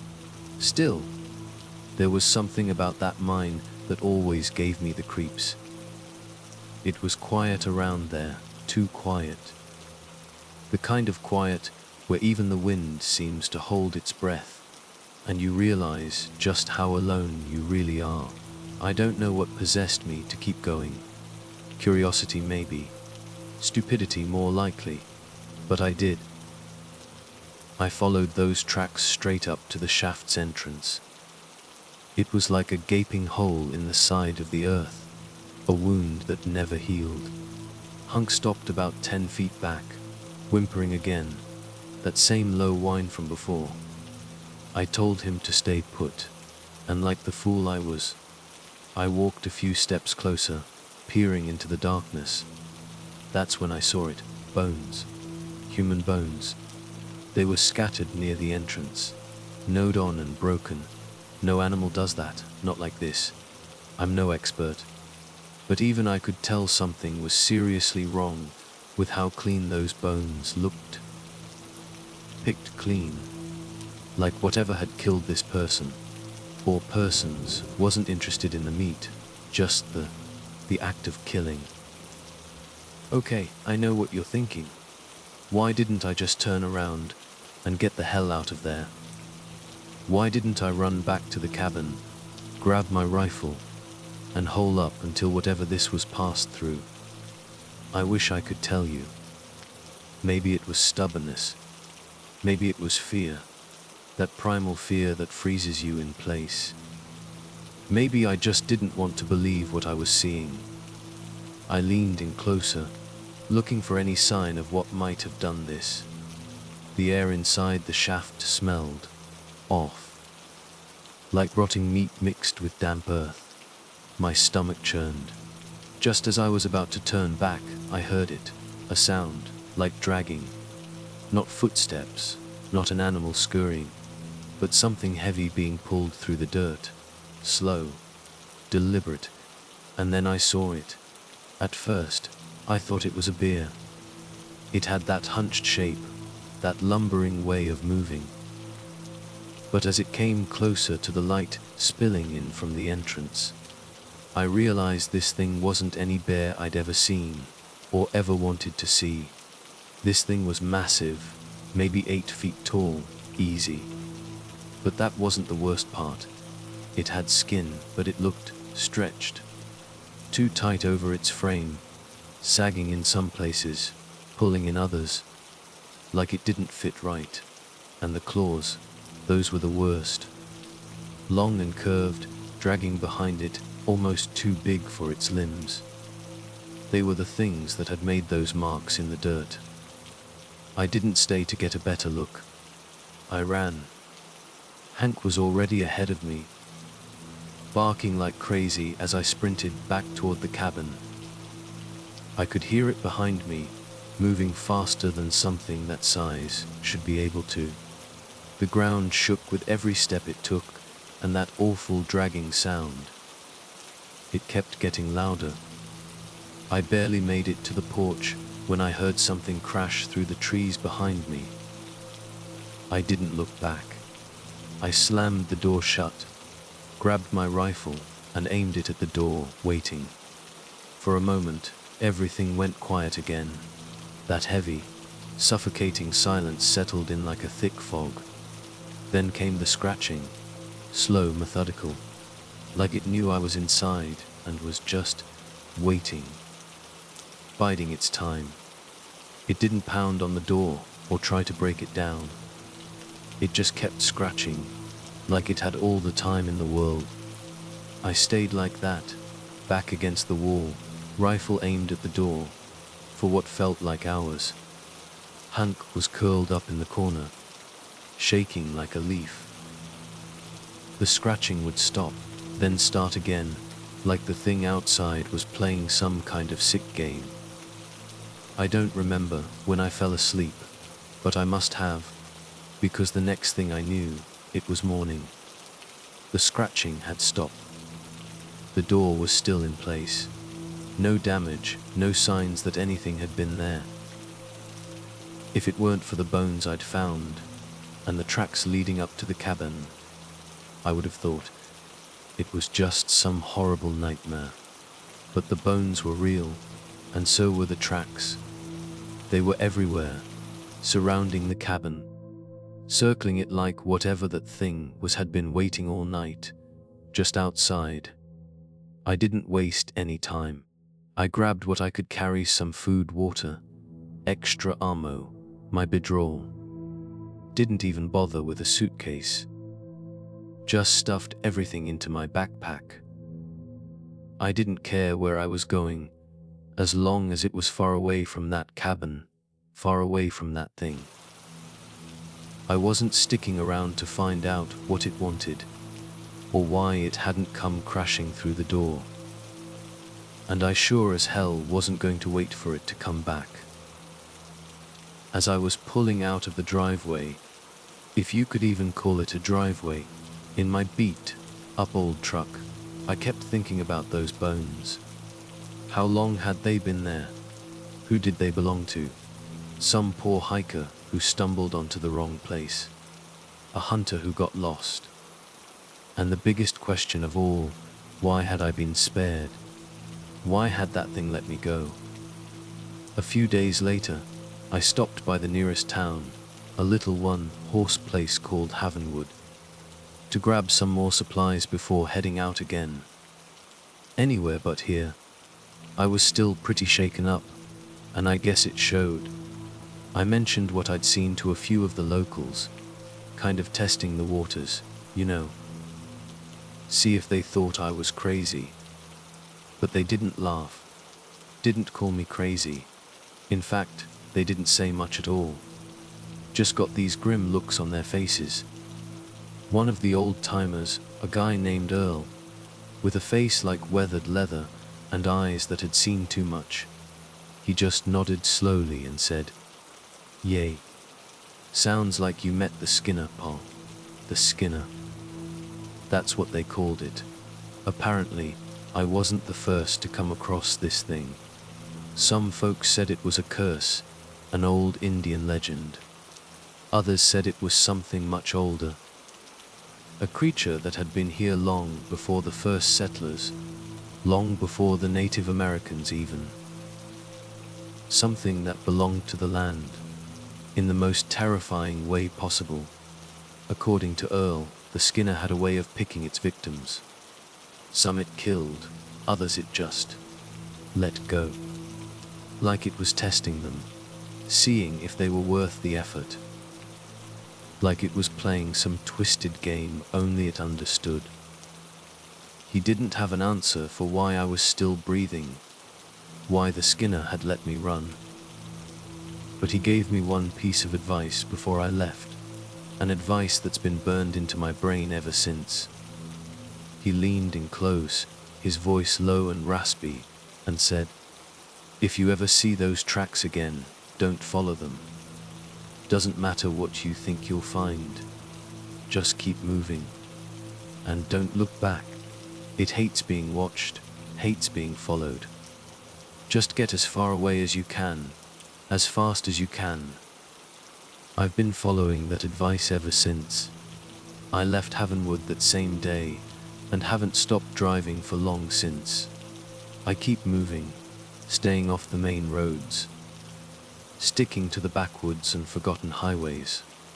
I sleep in my truck most nights, always with one eye open, always listening for that dragging sound. The locals back in Havenwood, they said the Skinner doesn't hunt for food, doesn't even need to kill, it just does it. For the thrill, maybe, for the power, or maybe it's something so ancient, so fundamentally different, that it's forgotten why it even exists.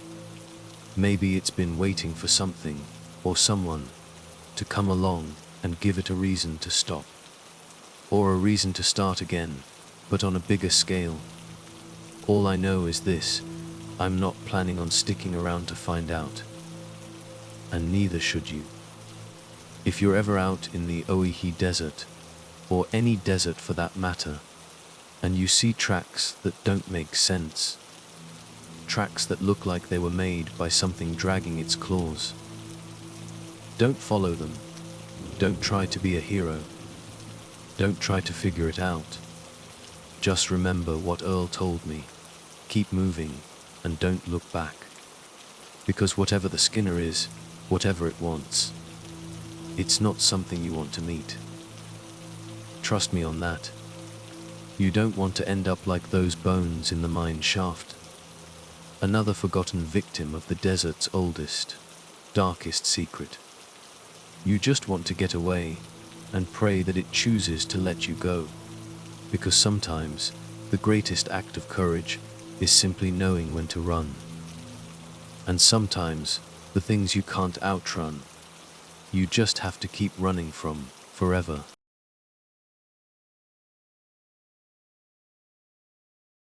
My name's Ethan Reed, living the quiet life.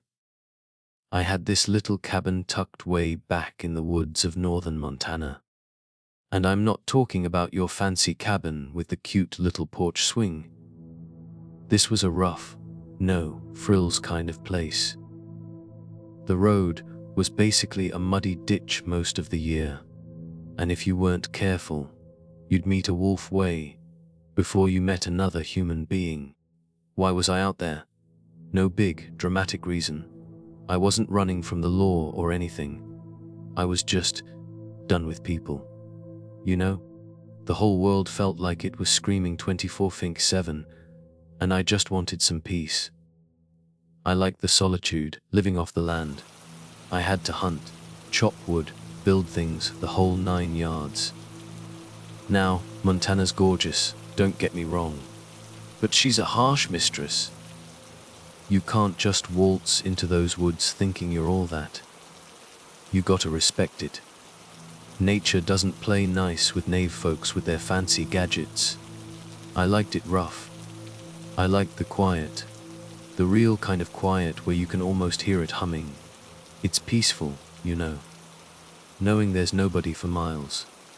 But, yeah, there's always that little voice in the back of your head saying, one wrong step, one bad fall and you're done for. So, 96. Springtime. Things started getting weird. It was subtle at first. I had some chickens, yeah. I know, chickens aren't exactly roughing it, but a guy's gotta have his eggs. Anyway, I noticed they were acting jumpy, clucking and carrying on, especially at night. My coop was solid.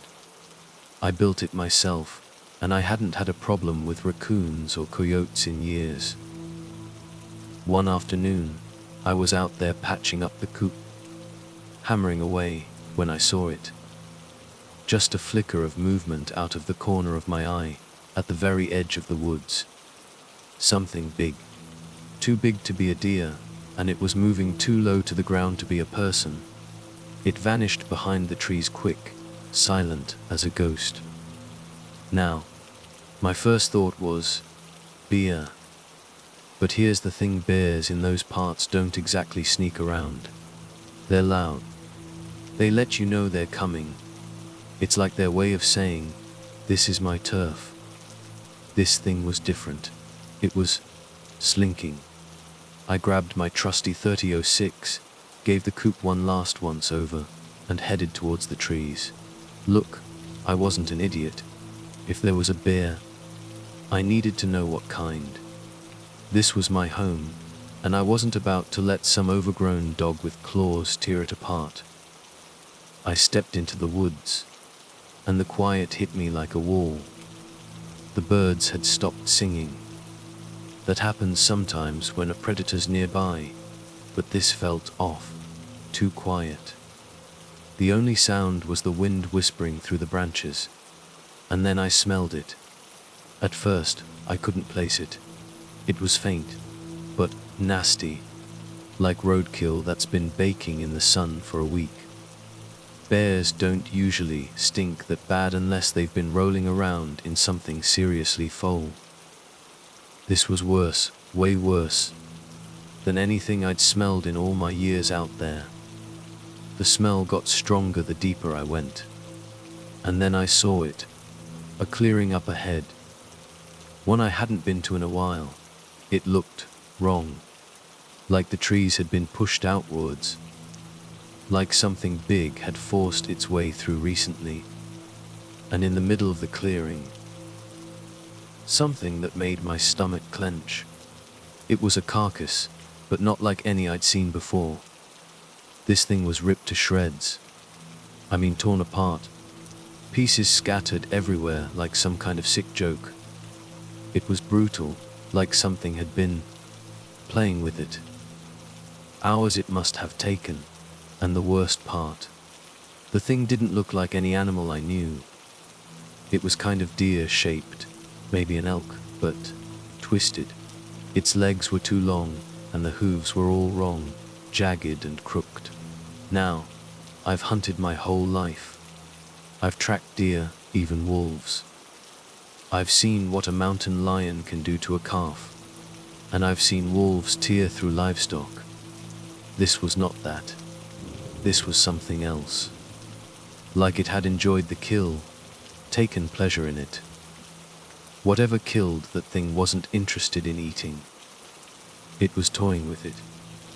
I stood there for a minute, trying to make sense of it. I should go, that much was clear. I turned to head back when I heard it again. Not footsteps, exactly. More like movement. Fast, low to the ground, brushing through the undergrowth. I whipped around, rifle up, but there was nothing there.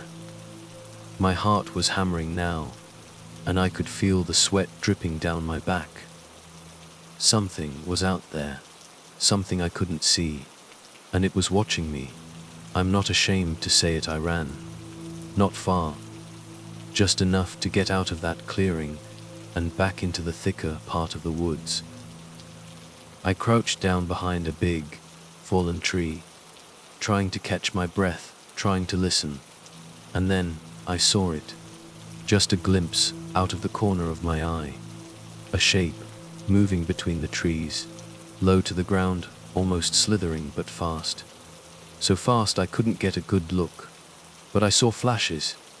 A thick, black body that moved like it didn't have any bones, almost fluid.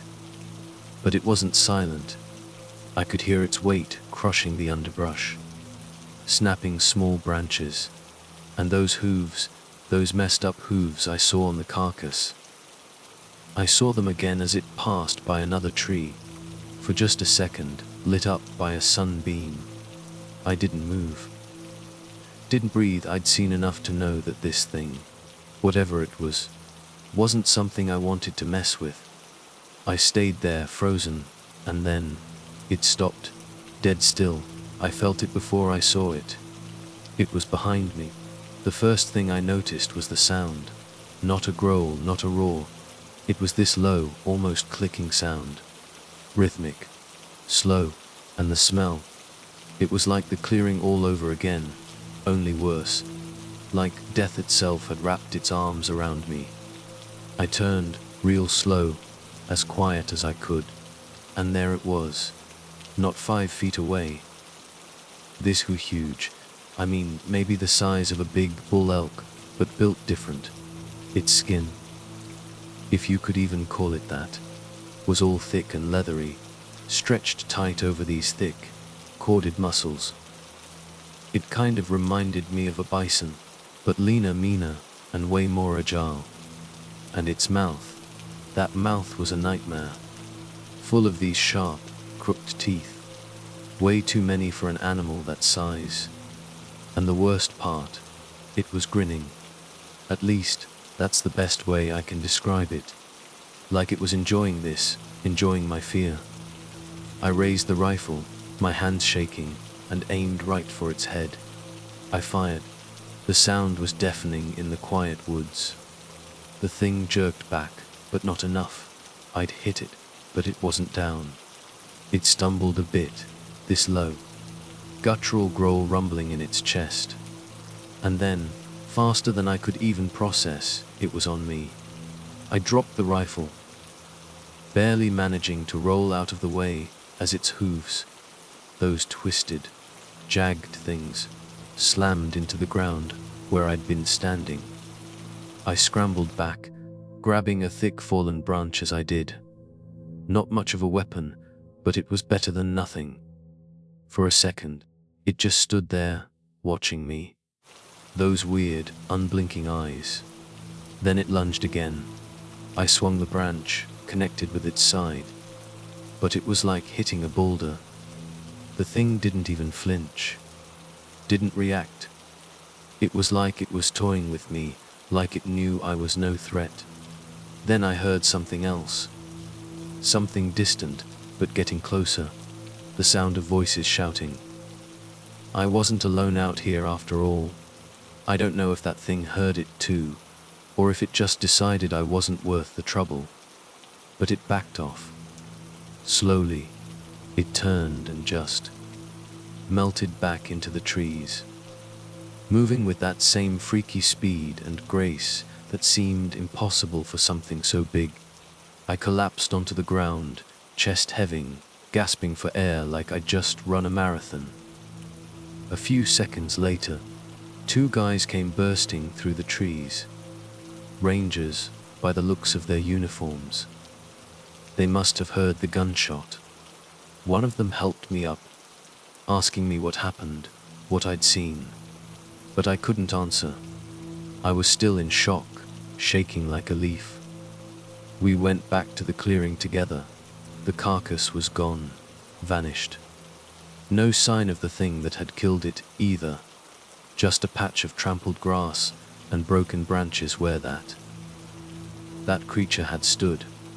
I don't know what I saw that day. I really don't. Maybe it was some kind of freak animal, some genetic mutation. Or maybe it was something else entirely. Something unnatural. The Rangers.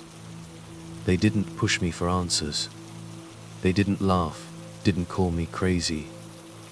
Maybe they'd seen something like it before. Or maybe they just knew better than to ask too many questions out there in the woods. That was the last spring I spent in Montana. I packed up what little I had and left. I couldn't stay there, not after that. That thing, whatever it was, it took something from me. It took the quiet, the peace I'd found out there. It replaced it with this dread, this feeling that something was wrong with the world. I still think about it sometimes, you know, that creature, those eyes, that smell, and I wonder what it was and where it went. And sometimes, when the wind howls just right and the shadows get long, I think I hear it. That low, clicking sound out there in the darkness. And I know, deep down, that it's still out there, waiting,